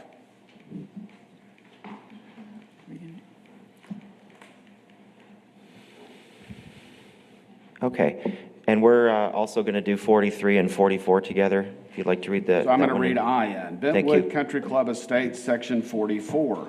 A request for approval of a final plat of Bentwood Country Club Estates, Section 44, being 8.051 acres, generally located east of Clubhouse Lane and Enclave Court, removing the requirement for a sidewalk on Clubhouse Lane. Okay. Our next cases, 43 and 44, Bentwood Country Club Estates. So the first one is 43. Y'all had approved that last year as well. And again, these are the same as the previous cases. We're just here to discuss removal of the sidewalks and whether to do that or not. No changes to the lot configurations or the lot sizes. So 43 is 25.061 acres. It's southwest of Wolf Creek Drive and Crystal Point Drive. So at that time, you all had approved a sidewalk along the west side of Wolf Creek, so that's what they're requesting to be removed. And on Bentwood Country Club 44, you all had approved one sidewalk on the south side of Clubhouse Lane. And so, again, do we want to remove that one or not? This is 43, single-family homes. and this is 44, also single-family homes. Here's a map of what's been approved in the area. So 41 did not come back. There was a requirement for a sidewalk on 41. That's still in effect. 42A, they came back a few months ago. Our position, again, based on our current subdivision ordinance, was to require one. You all had approved removal of that sidewalk, so 42A doesn't have one, and here we are looking at 43 and 44. Do we want to have sidewalks or not? Again, staff policy is to go until we hear otherwise with the current subdivision ordinance. So again, on an urban collector road, we believe that a sidewalk should be required. In this case as well, Clubhouse Lane is going to continue that development as it goes further east. More annexations are done over to Wolf Creek. And then that two collectors kind of, I guess, T-bone at a 90-degree, and then you have another arterial coming off of that. So again, we just don't know at this point. Maybe it's going to be more residential, maybe it's going to be more commercial, but we believe that sidewalk should, the same, what was already approved should stay the course for now. Any questions or comments? Any questions for the staff? What are the road widths of Wolf Creek and Country Club? So those are collectors as well, so 50 feet. So it'll be 50-foot paved and 60 feet of right-of-way. And they're minor collector streets, right? Correct. Correct. And right now in the ordinance, whether you're a minor or a major, they are minor, it's the same, so it's 50 feet. Well, I think the ordinance just says it's up to the discretion of staff if it's over 36 feet, basically, does it not? For a sidewalk? But that's an internal policy. Yes, correct. You're absolutely right. Yeah, there's nothing in the ordinance that says if you're on a collector right now, you have to do a sidewalk. That is our internal policy. Right. It just says it could be required. Correct. Right. Okay. Okay.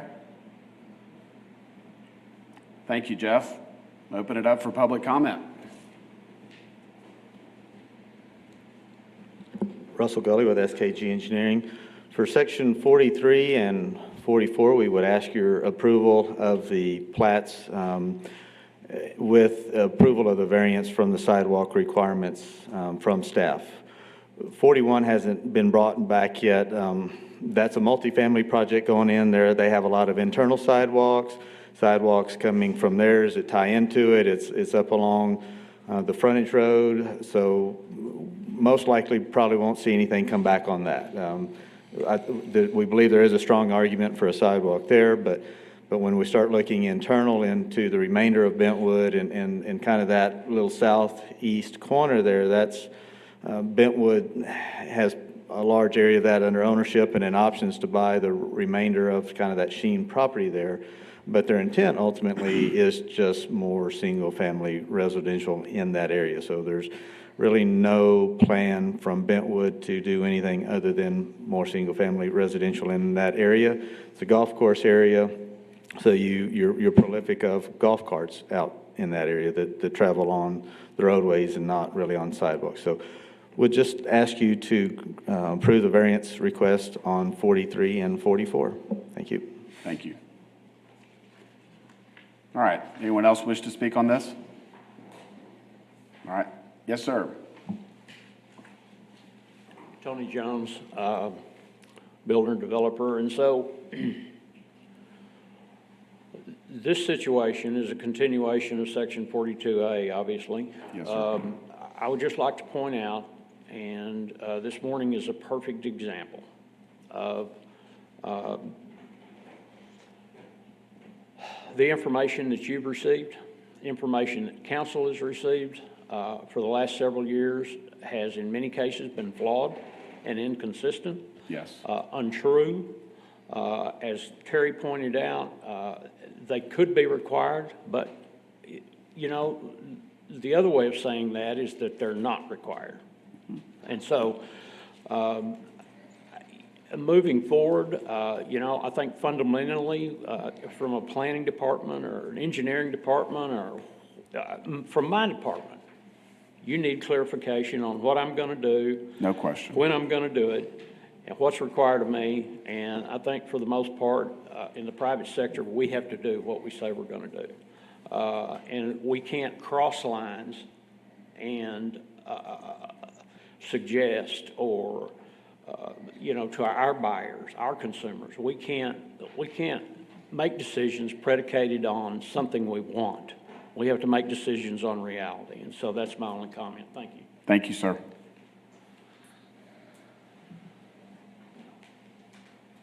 I feel like I'm Cam Newton. I'm back. Did y'all see that yesterday? Kevin Collins from Bentwood Estates. Only thing I'd like to add is when you look at section 43, 44, and 45, there's about 100 lots in those three sections. And we're asking to remove sidewalks off of 1, 2, 3, 4, 5, 6, 8. So there would be just 8 lots that would have sidewalks out of 100. So I think it's regardless of where we go with the sidewalk ordinance, I think this would still meet kind of a variance option simply because there's no other sidewalk just in these three sections, not to mention the other 1,500 homes in Bentwood. Thank you.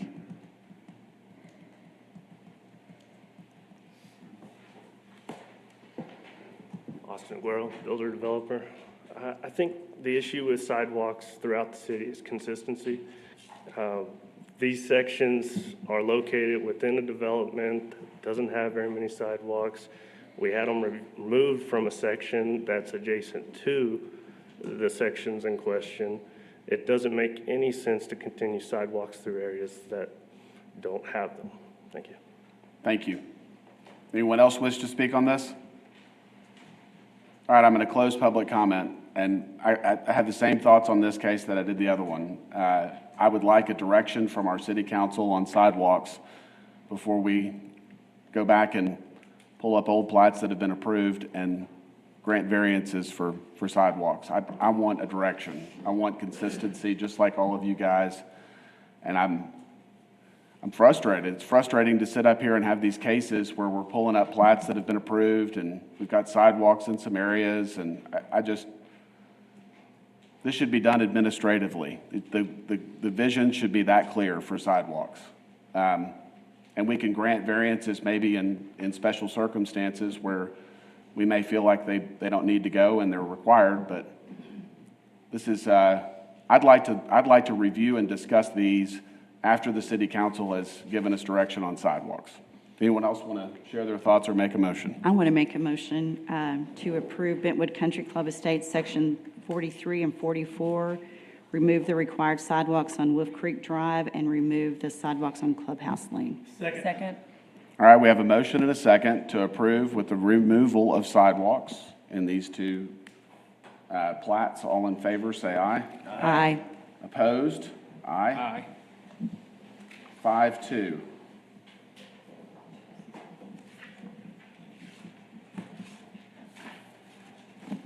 And I agree with you, Travis. I would like clarification. Thank you. That's it. I'm not opposed to taking sidewalks that we've approved before. I just want to have let's give me a direction. But right now, we have to use what's in place. We can't look at the future still. We They were can't approved get the already. crystal. They were already approved. And they're back on here. They Okay. paid again to bring this back, and so we're using Next what the item. rules are now and not in the future. Thank you. You're welcome. Rezonings. City council has final authority for approval of rezonings.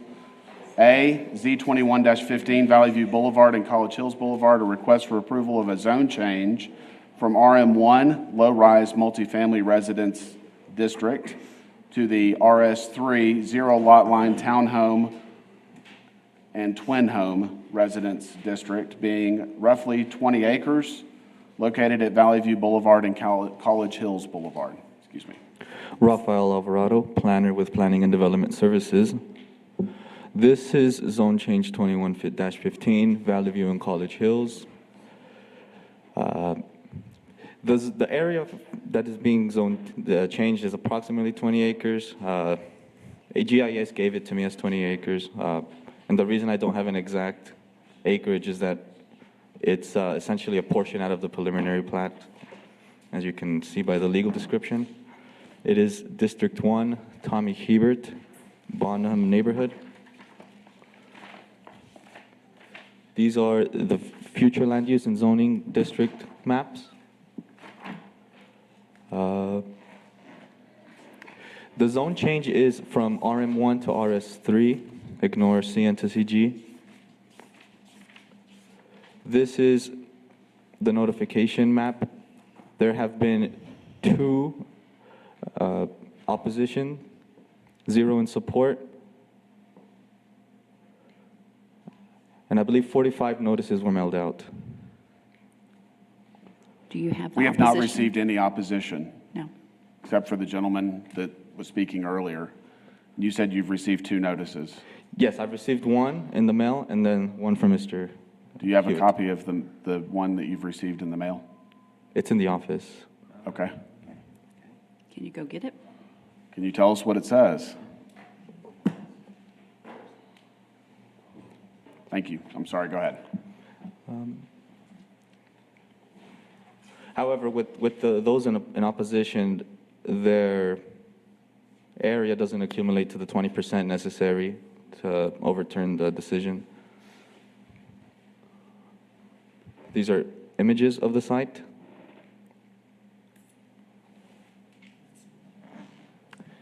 And these are the 2 collectors that touch the site, Valley View Boulevard and College Hills Boulevard.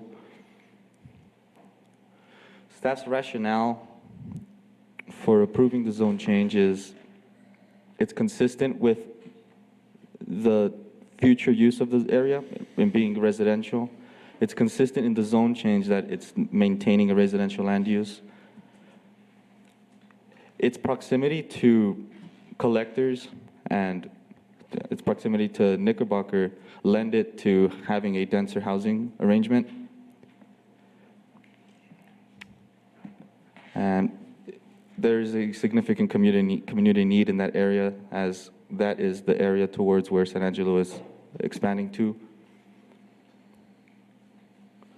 Staff recommends approval of zone change from RM1 to RS3 for the lot located at Valley View Boulevard and College Hills Boulevard, with 0 conditions. Okay. So, Raphael, how many letters were mailed out? 45. 45? That says 11 on there. I think. Yes. But on the map, you can see the parcels that have been indicated as being within the 200-foot boundary. On the parcels, there's a number indicating which letter it corresponds to. I apologize for the information on the right being incorrect.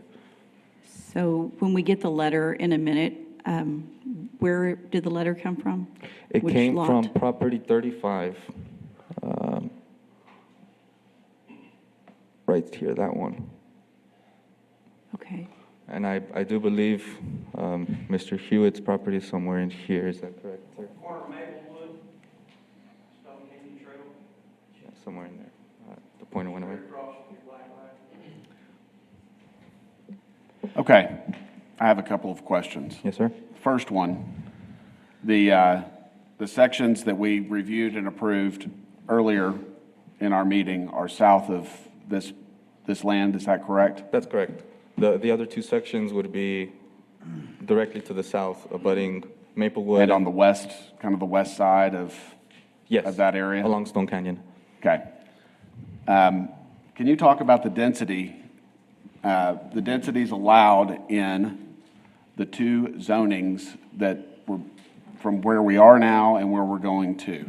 Generally, the zoning, it will stay multifamily. However, it is decreasing in options. RM1 has, I believe, 8 different housing options. RS3 only has the 3. Do you know the maximum density, like units per acre, that's allowed in those zoning classifications? Is that something that's available, John?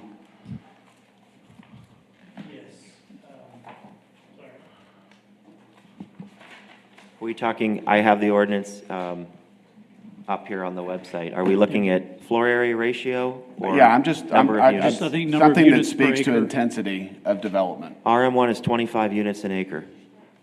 Okay? And what about RS3? There's no density units an acre, it's just floor area ratio per lot. It's on a per lot basis in RS3. It's 3? He said RS3, the zoning. There's none. But RS3 does only allow 0 lot line homes, twin homes, which would be like a duplex or townhomes. Is there a minimum lot width? I believe 40. It's It 40? varies for for each type of development. Yeah. But I think the shortest lot width is 45 feet. So it varies by the type of home you're putting on the lot, but 45 feet is the narrowest. So a 45. single family is 50, a zero lot line is 40 minimum. 40. But again, this change would eliminate the possibility of apartment buildings. Right. That would be larger We're having than like a we're duplex. looking at a significant reduction in density. Correct. Just wanted to, So I think some of the opposition is concerned with what The we're intensity. going to, but it's Yes. not going from single family to this, it's going down from multifamily to yes, sir. this. Thank you. Okay, anyone else have questions for the staff? All right, thank you, Raphael. We're going to open it up for public comment.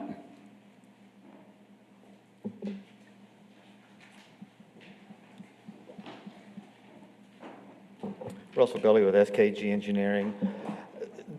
Really, the main reason for this, and it's probably one that nobody could really anticipate, it's stormwater. We're asking for this change because of stormwater. And so as part of the development, we're having to do a stormwater study and analysis of this. And as part of that, as an RM1 zoning, we have to use a runoff coefficient of 8.75. And so we take existing conditions at a 0.3 and we look at the zoning of an RM1 of 0.75, so that's a fairly significant increase in stormwater runoff. But if we zone change it to an RS3 or any RS zoning, we get to use a runoff coefficient of 8.5. So really, this is, the only thing the benefit is to us is from the stormwater perspective. The developer is happy to leave it at an RM1, but it just gives them a little, if we're going to have to do a detention pond, it allows us to construct a detention pond a little bit smaller. And so really, we're just kind of here today from a stormwater perspective. And we're all right, Mr. James is right. This is a less dense zoning classification. We're removing the multifamily perspective, or they can't put multifamily on these lots anymore. So really, we believe we're probably maybe helping some of the residential owners in the area to remain single-family residential and not multifamily. Potentially, in the future, we may come forward and rezone the remainder of this to the south, RS3, but right now our focus is our stormwater detention and what is draining out towards Valley View. So really, that's the main focus is stormwater, and really just happy to answer any other questions. Anyone else have questions for Mr. Gully? Thank you. Anyone else wish to speak on this case? Please come forward.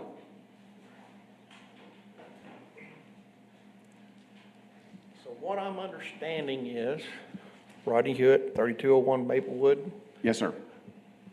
In that little black section, which is adjacent to my house, there on Maplewood, on the corner, that'd be the south west corner. They're doing away with the zoning to change it from where they could put in like apartments. And now it's going to be single family, or is it going to be in the future, like he said, rezoned south of there for multifamily? So right now, it's currently zoned multifamily. Right. They are changing the zoning to single family, a more intense single family than a regular detached single family home like you have. But it is single family zoning, so the density of that development is significantly reduced with this zone change if we approve it. So is the ideal to put in more homes per lot, or are they going to put in duplexes? They could not put duplexes in with this zoning, I don't believe. Does RS3 allow for duplex? No. Well, a twin home. A twin home. Would be 2 units. Okay, so twin homes are allowed. But that would be the most intense of this zoning, correct? Is a twin home? That's right. So patio homes, which would be single-family homes that don't have the setbacks that less intense single-family zoning like your lot would have. Right. But not apartments. apartments obviously would be a lot more units per acre, a lot more intense development than what they're proposing to change to. Okay, so I don't have a problem with what I understand now, which this was not all brought up or people could understand it. Right. That's number one. Number two, is the homeowners in this all outlying area, Grandview all the way down to Walnut Hill or whatever, including all of this adjacent area and the property backing up to this adjacent area, like Grandview, are all these homeowners going to be notified by letter when they want to go in and rezone something south of there for something else other than single family? No. No. Is the answer. It will likely be no, because the city has is it a 200-foot notification requirement? It is, but part of his question was if they change it from single family, but again, it's not single family currently, it's zoned for apartments. Okay. No, They he's have talking every about the right- land to the south of this Right, but area. you can see on that, well, you're talking outside of the orange? On that map in the right, everything in orange could have apartments, and they have every right to build that today without any notifications. Right. So they're only changing the variance for the subject property. Correct, so everything south So- and west of that, east, could all be developed with apartments tomorrow without any approvals, because it's already And to been answer your approved. question about notification, I believe the city's requirement is within 200 feet of the lot, of the tract that's in question. Would you go back a couple of slides, Raphael? You're correct, Commissioner Stribling, and that is state law as well. Right, 200 so feet. let's go back. But I think it's important that we make this clarification here, because this is one of those things, that zoning like this, I think impacts a much greater area than the notification area that the city's required to provide. So it's on residents like you that are active and paying attention to maybe help notify the other folks in your neighborhood that would share your opinion if you don't want multifamily development in this area. So the notification is within 200 feet of the property boundaries. And you see the red line? Yes. That's how they establish the notification area. So just imagine if they went a little bit south there, the residents on the northern end of that area probably will not be notified. One thing that staff does do, though, is we will post a sign in a visible place, usually along that major corridor, Collector Road, so that when you're coming And up. everybody in their day-to-day life sees it, doesn't pay attention. That's right. The sheep will just conform and walk the line. Do the talk, walk the line. There again, I guess I will have to do my due diligence to bring up stuff to neighbors. Because sir. there again, in my opinion, that north of that area 40, all that Grandview, all of those people should have got letters. Right. Because their property actually backyard backs up to this property. Well, and I believe they did. The Yeah, boundary. most of those did. Yeah, that red line, you can see where the numbers are in green. Those are all the folks that got notified. Right. But the homes, I can't read what the street is that those homes front on, but the other side of that, so the other side of Grandview did not get notified. Just the folks that back up to it. So the southern stretch of Grandview. All right, thank you. Thank you, sir.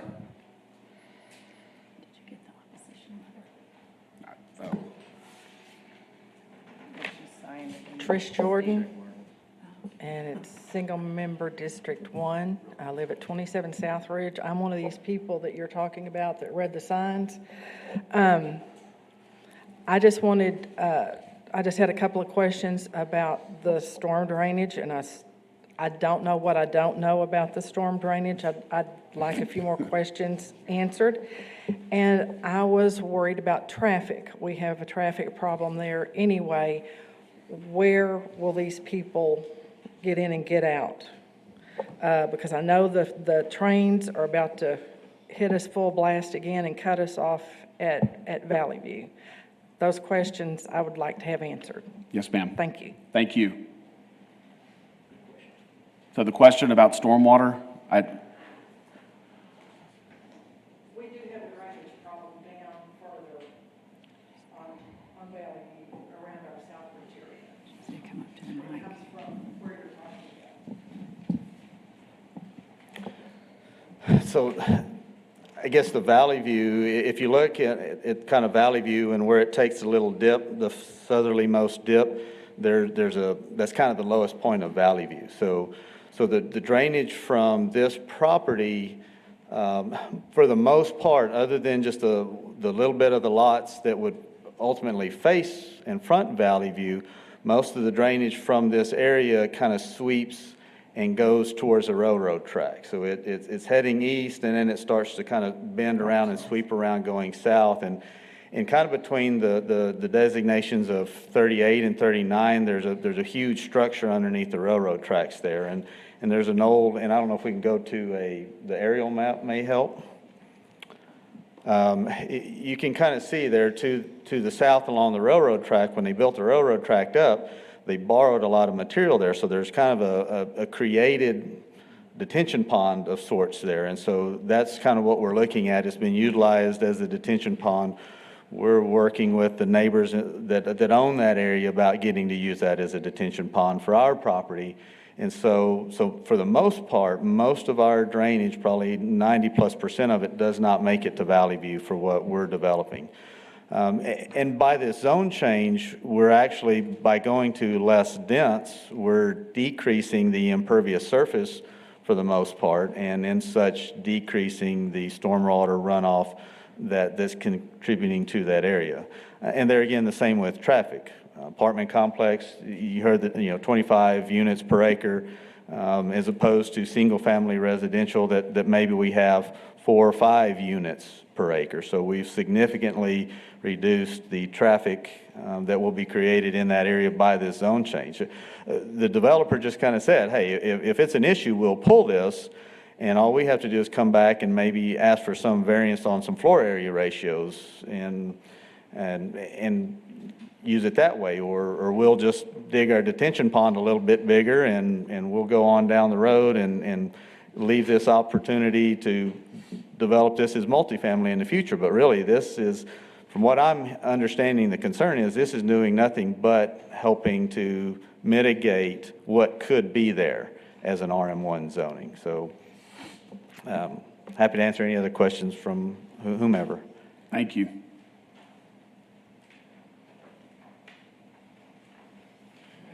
Rocky Templin, District 6. Yes, I believe anytime you go from approximately 905 units down to the maximum of 160 units, traffic-wise, it would be a plus. Thank you. Thank you. All right, anyone else wish to speak on this case? I'm going to close. Oh, yes, ma'am. Yes, ma'am. This drainage that he's talking about, Trish Jordan, single member of District 1, 27 Southridge. This drainage that he's talking about comes right behind where we live. It comes between where the railroad is and then our property. We have a brick wall all the way around the property.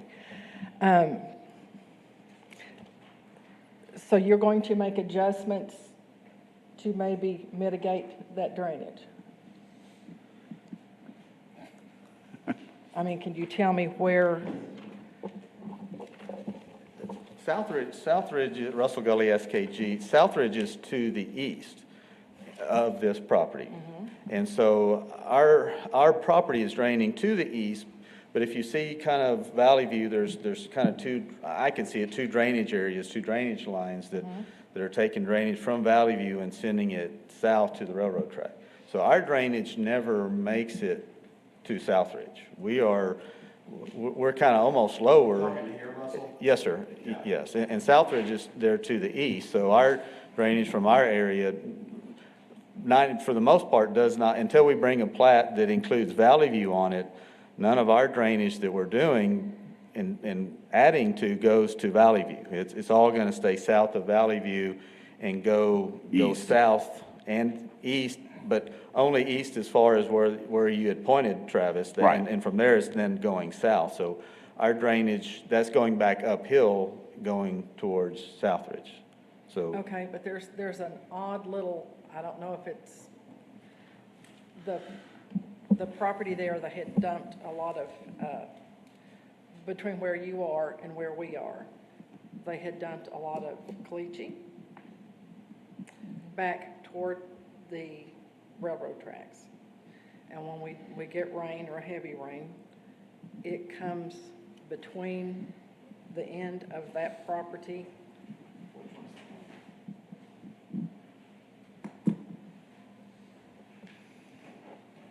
so are you referring to kind of this area that is?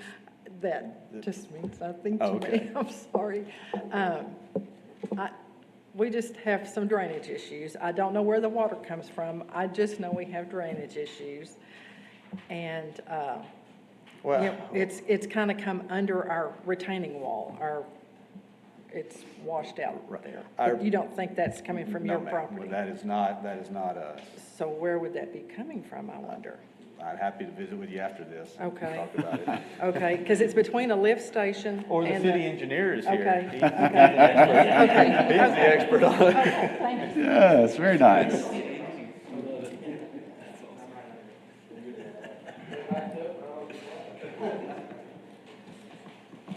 Good morning, sir.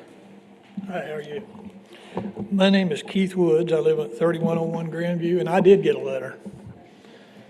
I don't like to respond with a letter. I want to come talk to you in person. I want to find out why are the zoning changes taking place, or why are they asking for them? What are they wanting to build now that they can't build on the zoning that they have now? Right, so What's the reason. the change?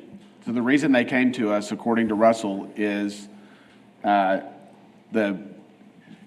within the zoning, there are development requirements for a runoff coefficient as it relates to addressing stormwater.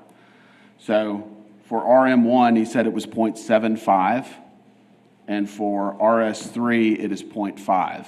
So the cost of addressing the stormwater runoff from a more intense development has discouraged the landowner from pursuing a multifamily apartment complex type development. They would rather look at less intense development, the most intense being twin homes or a duplex of sorts, and patio home type development, because the stormwater runoff requirements for that type of improvement are less than they are for multifamily, because the improvements themselves are not as intense.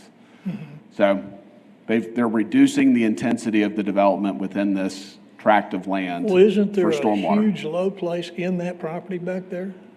If you I'm not ever go sure, back and walk but- that, there's a real low spot back there. That property comes right into my driveway. Okay, So when I back out, I'm looking at it. Now, my other concern is what can they build behind me?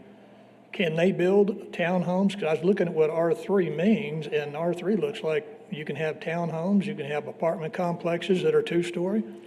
they cannot have apartments for RS3. apartments? No That's apartments. R3? That's what What the can be current. built in R3? Make that simple for me. So twin homes, Now, is patio that a homes. duplex? Yeah, I would say it's a duplex of sorts, yes, sir. But now, you remember back in 2015, we had somebody from the city, I don't know who it was, but anyway, from our district, wanted to do low-income housing back there in 2015, and that brought up a real stink at the Sure. time. And they said they were going to put it on the back burner for a while. Now, this ain't a way to move that off the back burner and bring that back to life, and we're going to end up with a bunch of low-rent housing back behind us. I would be inclined to think that apartment development would lend itself better to low-income housing than what's being proposed with this less dense development. But how do we as homeowners have a guarantee? A good share of us out there are retired guys, and Yes, this has sir. been our last home that we'll probably die in. And I didn't buy in an area with those, and I don't want them in there now. And my concern is how do we have any assurance that one day we won't be building apartments back there, So Keith, on that, or low-income housing? what you have Because that right was just now, down the road from us when they tried to do that last time. It's called Valley View Outlook, or Outlet Valley View. And you can go read the article on it. And yeah. So Keith, right now, it is zoned to build apartments on.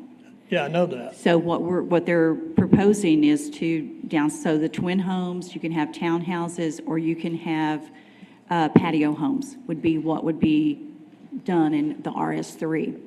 But those are all going to be lower priced homes than what we have now.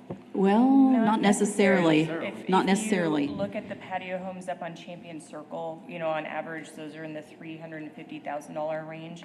Mm-hmm. The R3 zoning, or RS3 zoning, that's based on what the city is. Once the developer, they'll create their deed restrictions that any other builder that may be building in that area needs to follow. So that typically includes what your minimum square footage of your home can be, exterior, making sure that they're all similar, whether it's rock, brick, stucco.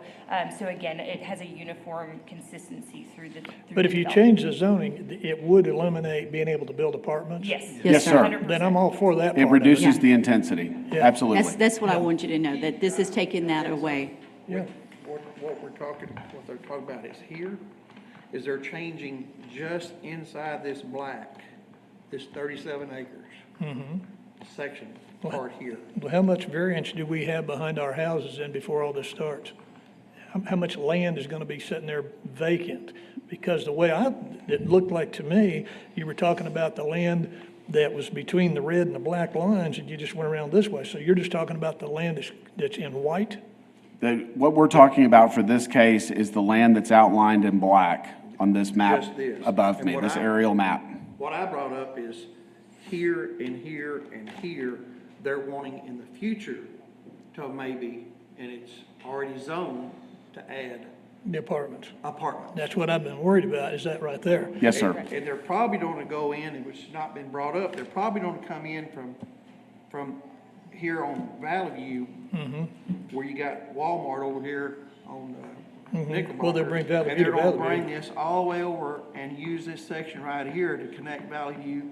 So Valley View will be connected all the way from Southland, all the way over to Knickerbocker. Knickerbocker. Well, that would Yes, sir. also, would High Point, which runs right beside our master bedroom window, won't that bring High Point right back into that same land area to get access to it? So we're gonna have a lot of traffic, I mean, just right now, just to walk out of my house, out of my garage with my dog and try to get across Grandview at certain times of the day, I have to stand there for quite a while just to try to get through the traffic. So Yes, when sir. we start putting a lot more stuff back there, Grandview is gonna be, and High Point both, are gonna be a heavy traffic areas. And there's a lot of it in there, Yes, sir. a lot. And we talk about stormwater, I can fish from my front yard, when it rains, I can fish off my front porch. I mean, the water will get so deep, I've seen it run in the floorboards of the neighbor's car. Wow. It'll get that deep right The there. car was actually moved on Valley View toward the end of Valley View and College Hills. A car parked in front of the house was actually moved 3 car lengths down the road and kicked out sideways out into the road. From the I floodwater. went and knocked on the door and I said, I know that's your car, and you probably don't know it, but the rainwater, stormwater drainage has put your car in a precarious position out in the middle of the road. Well, the people that live at the end of Grandview and College Hills, they have to sweep all their landscaping back up and throw it in the yard after a big rain. I mean, it takes the rocks, it takes everything out. That water really gets bad through there. They've had to put big rocks in on the end of College Hills and Valley View, right there, where all this water comes down, and it's bar ditch, or curb to curb and over the curbs on Grandview and Stone Canyon Trail. I actually driving to my house and not going very fast during a recent rainfall, bent my front license plate up in a position like this, where it should have been this way. And that was just from driving, and it was curved this high, and you had water this high. You could have got your jet ski, pulled behind somebody on a wakeboard and had a really good time there. And it's, I'm sorry that you guys are having to deal with the runoff in that part of the city. I would strongly encourage that you voice your concerns to the engineers and the city staff so that as development continues, they properly address any further stormwater runoff that could impact that area. Two, if you will, miniature ponds on Stone Canyon Trail, one at Maplewood, one down at Valley View, not as bad, but one south of me at the next block, which I can look up and see what the name of it is, but one street south of me from Maplewood, whatever that street is always, I got a huge pond, so you wash your vehicle, it rains, and you're good, so now it's time to go wash your vehicle again, because it's quit raining for 4 or 5 days, but you still got your pond to deal with. Right. So now you gotta head out a different part of the section, so you don't have to drive through the pond to get your newly washed vehicle dirty. Yes, sir. So. I understand. There's lots of issues when there's talking about this stormwater drainage. I understand your concerns. Even in the past, and then you're gonna have more complications in the future with all this other, including the apartments that's already zoned for south of here and east of here. How many acres is back there? Do anybody know from the railroad up to Grandview? Do you have anybody have any idea what that consists of? I do not. I know that we're looking at this swath right here is 20 acres, this tract of land. So all these little different tracts are all being zoned differently, or can be zoned differently? They're all zoned multifamily right now. But everything that we've reviewed this morning and approved is single family. And this obviously being the most intense, What the are lots, they referring the to when lots they in say low rise? What are they talking about? Just a regular standard home? Low-rise multi, is that what you're asking? That's What up is, to- what is the term low rise when you? what they- Two-story. Yeah, it's 2-story or less. Okay, 2-story or less? Mhm, 1 to 2, yes, sir. Okay. And that's So- what we're changing the zoning from. That's what's proposed for this case, is to reduce from 2-story multifamily to single Yeah. family that may allow, Because if you did a Twin homes. 2-story right behind us, we wouldn't even have a backyard privacy of any Right. kind. You know, that would be all gone. right. That's the only area in the black that they're talking about right now. It's way over from. Yeah. But my concern too, though, was that, South and east is the future. my concern is the apartment complexes in the future. If Yes, sir. Not that they're starting to build back there, or gonna start building back there at some point in time. Do we have any assurance of any of that not gonna happen? No, sir. So that You can would be have to talk to requested the, at any time. you would have to talk to the property owners about that. And how about commercial? Can any commercial be put back there? Not currently. It's not Can zoned it be- currently to allow Can it be it. zoned to do that? Potentially, yes, but it is not currently zoned for that. Okay. And then how about, just like nursing facilities or nursing homes like That on would the be top of the under hill? commercial Okay. and would not be allowed presently. Okay, and then I think one of the fellows over here said something about you didn't have to notify the homeowners on certain things that come up?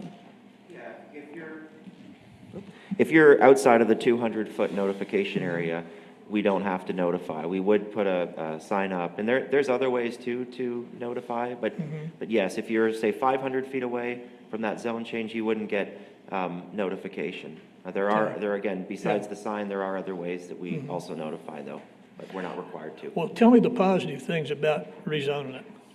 Make me feel better about that. In this case, with this tract of land, it is a reduction in the density of the development, Okay. which I think And you you would get away from people. anything 2-story. fewer units. Yeah, Okay. fewer units, less people. Okay. But they can do like the duplex type home. Yes, but not apartments. Right. And Not what? apartments, according to the city, could be developed up to 25 units per acre, which is a lot. And this, would you say, Russell, 4 or 5? 4 or 5 units per acre, so a substantial reduction Okay. in the density of the development. Well, when they build back there, are they not going to be required to bring Valley View over to Valley View and hook the two up? Yes, some point, I believe yes. so. So what they'll do right now, we're just changing the zoning on this. And then as they get ready to develop it, then they'll come back in with their plats and it'll show, Will the city Streets at and that time everything take else on into there. consideration the traffic situation? Because if you could bring Valley View to Valley View, that would help Grandview a lot. sure. Yes, sir. Yeah. Because And right that- now, Grandview's just the freeway from Valley View on over. It is. And we catch all that traffic. And if they would be forced to do that, then that would help a whole lot on any new housing that you had back there to help us a lot with Yes, sir. traffic. So, but the main thing is they're not talking about two-story and they're not talking about apartments for right now. They're not talking Zoning about change. apartments for right now. Okay. And a reduction in the density of the development. And if is they did do the proposed. apartments, they would be back farther towards the railroad? Yes, sir. Okay. Is still. It's south of Valley View, yeah. Pardon? Yeah, so south of Valley View, where Travis is pointing, that currently is still zoned that it could Well, have that's the part apartments that's on. still got brush on it, right? Correct. Yes, sir. Okay, that's the only part that would be in the apartment part of it? Potentially. It's zoned to allow for apartments, but That's the current That could zoning on it, change. Keith. And then also that other just east of there, that's also, right now, it's multifamily. Well, the property On right Valley behind my View. house, Terry, is, Yes, sir. is that, any of that housing area can have apartments zoned? No. To put apartments in that, No. right No. directly behind That's, us? that's what we're changing. That's what we're So- changing. That is So- what you're changing? Yes, sir. So right now, that's what you have as far as the map and everything. On the right side where that orange is, that is low-rise multifamily. So that would be two-story apartments everywhere. And then what we're talking about doing is changing it so it's going to be just the smaller homes. So it'll be the RS3 with, so that'll be, I think Well, you'll like wouldn't that better. Terry, wouldn't that be Yes, about sir. the same thing that they did before, though? Wasn't that where they were talking about putting the low-income housing, is down in that same area? I thought it was I think it further was- over. I Said thought it was- 2900 Valley View. Okay, I thought it was to the, well, if you're looking at that map, to the east. I believe Where it Valley was. View was still, it was all Valley View, not behind you. Okay, but wouldn't it be down in that area where the brush is still at? Yes. And that's Okay. still going to be right now. That's still saying that it's, could be low-rise multifamily. They're not Okay, but changing that's- that. That's the same location they were talking about doing the low-income housing back in 2015, and that's what I'm worried Correct. about. Is that just another way to bring low-income housing into that area? I don't, no, they're just separate.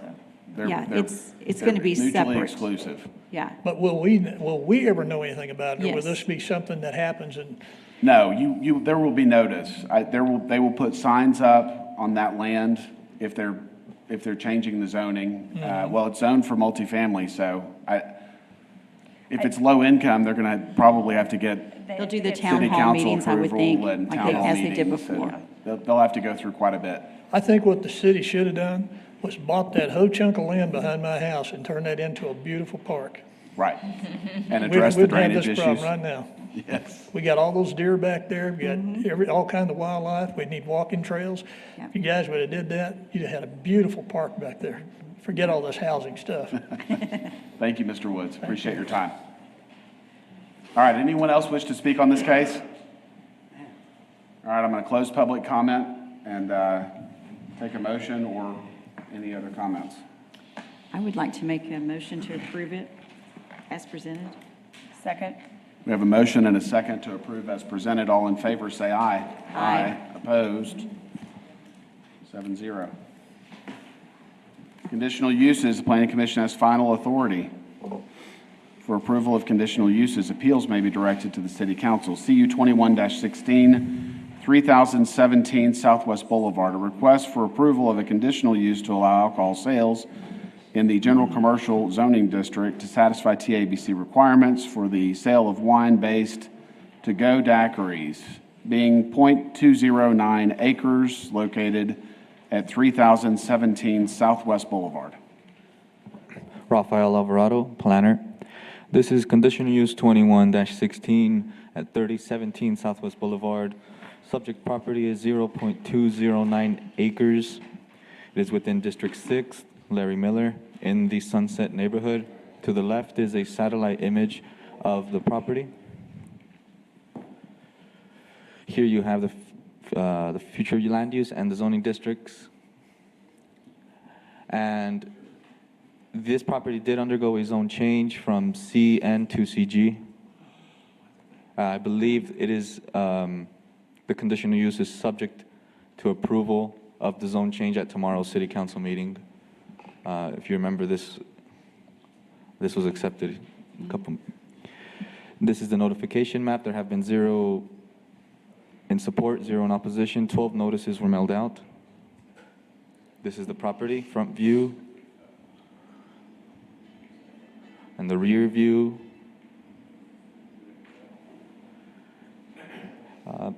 The use requested for the property is in conjunction with the zoning ordinance, and the conditional use is to satisfy TABC requirements and also to satisfy city requirements for on-premise consumption of alcohol in CG zoned areas. The development pattern of the area is consistent with the existing commercial. Staff recommends approval of CU 21-16 for a conditional use of alcoholic beverage sales for on-premises consumption in a CG zone district. Are there any questions for staff? Any questions? All right. Didn't we hear this already, or was there? That's right. Prior to the conditional approval, we had to undergo a zone change. Okay, thank you. And just to add a little more, this is similar to like an Eskimo hut. So they are sealed beverages, wine and beer-based beverages. However, I guess TABC has taken a more strict approach to those. Therefore, they consider them on-premise. And so this is a request to satisfy TABC's concerns and fit within the zoning ordinance. Okay, thank you. The applicant is here, if you would. All right, we're going to open it up for public comment.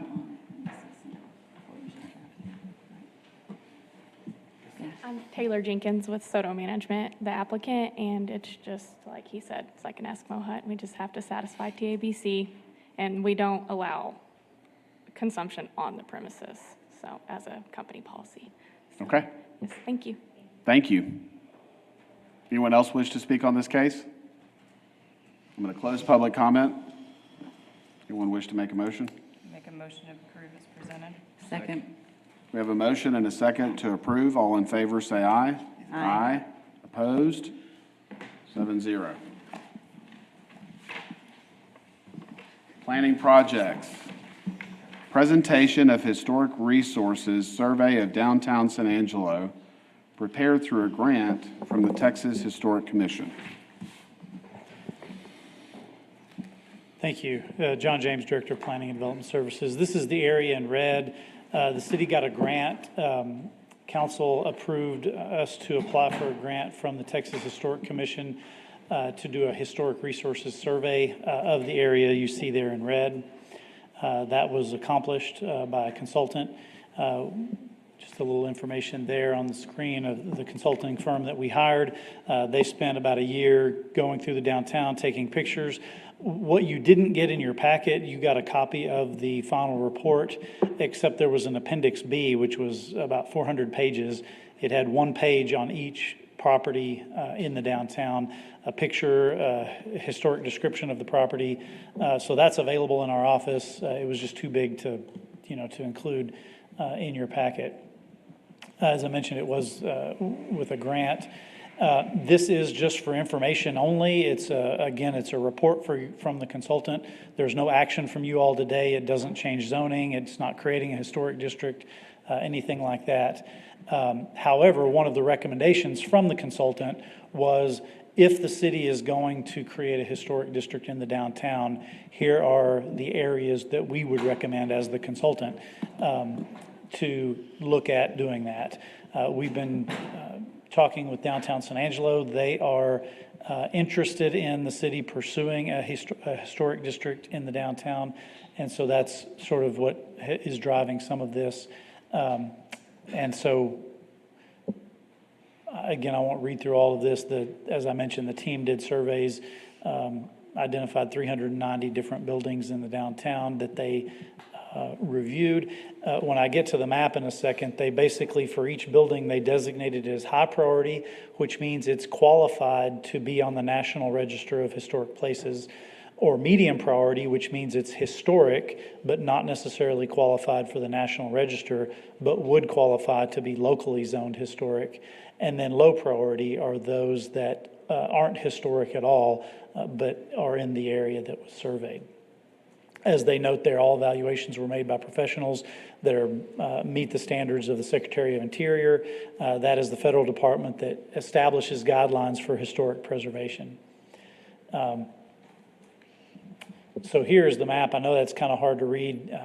You can kind of look at it in your packet to get more information, but you can see the little red dots, the bright red dots are those that are high priority historic resources. The kind of orange or kind of on there, it kind of looks almost peach. That are the medium priority, and then the yellow ones are those buildings that are not historic within these areas. And then you can see some of the different colored boundaries. Basically, the blue area is the area they think is the most important for historic resources. And then they have a couple of the green is a kind of a residential area of historic buildings. And then the crosshatch just north of the green, that's kind of the commercial area they would call a little lower priority, but could be included in a historic district. And so their initial recommendation for what they would recommend we start off with the historic district is the hatched, I guess it's kind of not the cross-hatched, but the just single hatch, basically going from the south end, which is Neff's Way, just south of Concho, basically one block on either side of Chadburn, all the way up to, I guess that's about College, and then it narrows down to basically just the properties along Chadburn up to, that's probably 4th Street, 4th Street. So kind of the smallest boundary that you can picture there, and I can't point directly to it, but just kind of this area along Chadburn up to that point right there. That would be the area they would recommend. And so we're going to take this information and we'll be coming back to you all. We'll first go to the Design and Historic Review Commission, but we'll be coming back with some type of recommendation for a historic district in the downtown. That's a little bit different from, we just went through the process to expand the downtown district area, and that's where we have design review, but that's a more minimal design review. A historic district would basically set the bar a little higher for what that design review would be for those historic buildings within that area. So again, that's a brief overview. I'd be happy to answer any questions.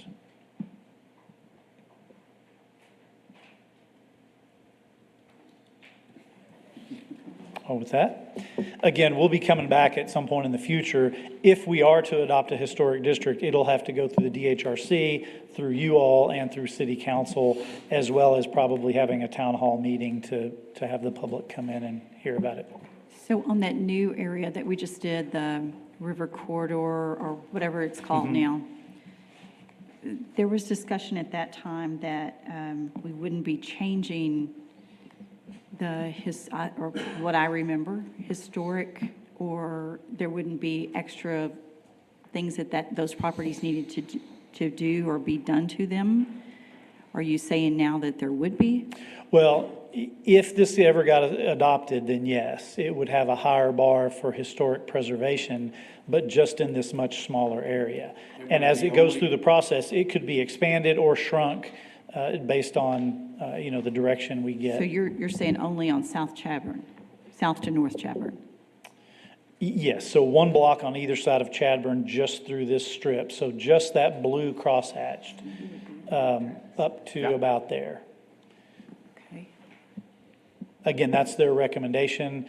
It'll have to go through a 2 or 3 month process at least to actually get adopted. Is it only the red buildings? No, a historic district applies to all of the property within there. But similar to the downtown district, the review standard is different. If you're a historic building, then you have to meet a higher standard. If you're a non-historic building but in a historic district, you just have to be compatible. So you'd look, you couldn't. So would this report identify or designate which buildings would be historic? Yes, so the ones designated high and medium would be considered historic. Right. The yellow ones, for example, the Tom's Tire or the Firestone Tire across the street, those aren't really historic buildings, but being within the area, if they made changes to the buildings, they wouldn't, it doesn't mean they would have to make them look historic. They just couldn't do things that would be contrary to the historic character of the area. So it would be limiting. It would be more limiting, yes, absolutely. Okay. But there are, I'd just point out, there are some benefits on the other side in terms of grants and getting designations from the State Historic Commission or the National Register of Historic Places can bring benefits to properties that are within those areas as well as the increased standards. And there's a lot of historical homes, for instance, that don't want that designation because, you know, they wouldn't be able to make outside changes. So this, though, if it were or move forward and approves, then it doesn't matter what you want. If you own a property there, you're going to be made to do whatever. Well, yes. Now, you did say they don't want to do it because they wouldn't be able to make exterior changes. They actually can make exterior changes. It just has to be in keeping with the historic character of the Right, building. no, but there are homes that don't have the registry. They're not on the registry. Correct. Because they don't want to be restricted. That's right. But And if what they you're- were in the district, they would. Now, most of the area we're talking about almost exclusively is commercial. So any of the residential areas we're talking about, we're not proposing to make those a historic district. But that was one of the consultant's recommendations. But all of the commercial could be. Okay. Could be, if adopted. Again, today, we're just talking about the report from the consultant and their recommendations. Anything that gets approved would have to go through a long process before it would apply, and all of the properties would get notified and all of that. Okay, thank you. All right. Thank you, John.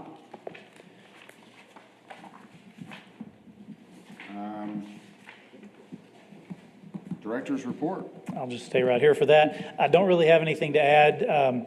You may recall at the special meeting, we talked about the sidewalk ordinance. We're still working on those changes and getting those to the folks for review and some back and forth. We're hoping to be able to do that by your December meeting and have something we can bring back to you all as kind of a joint recommendation.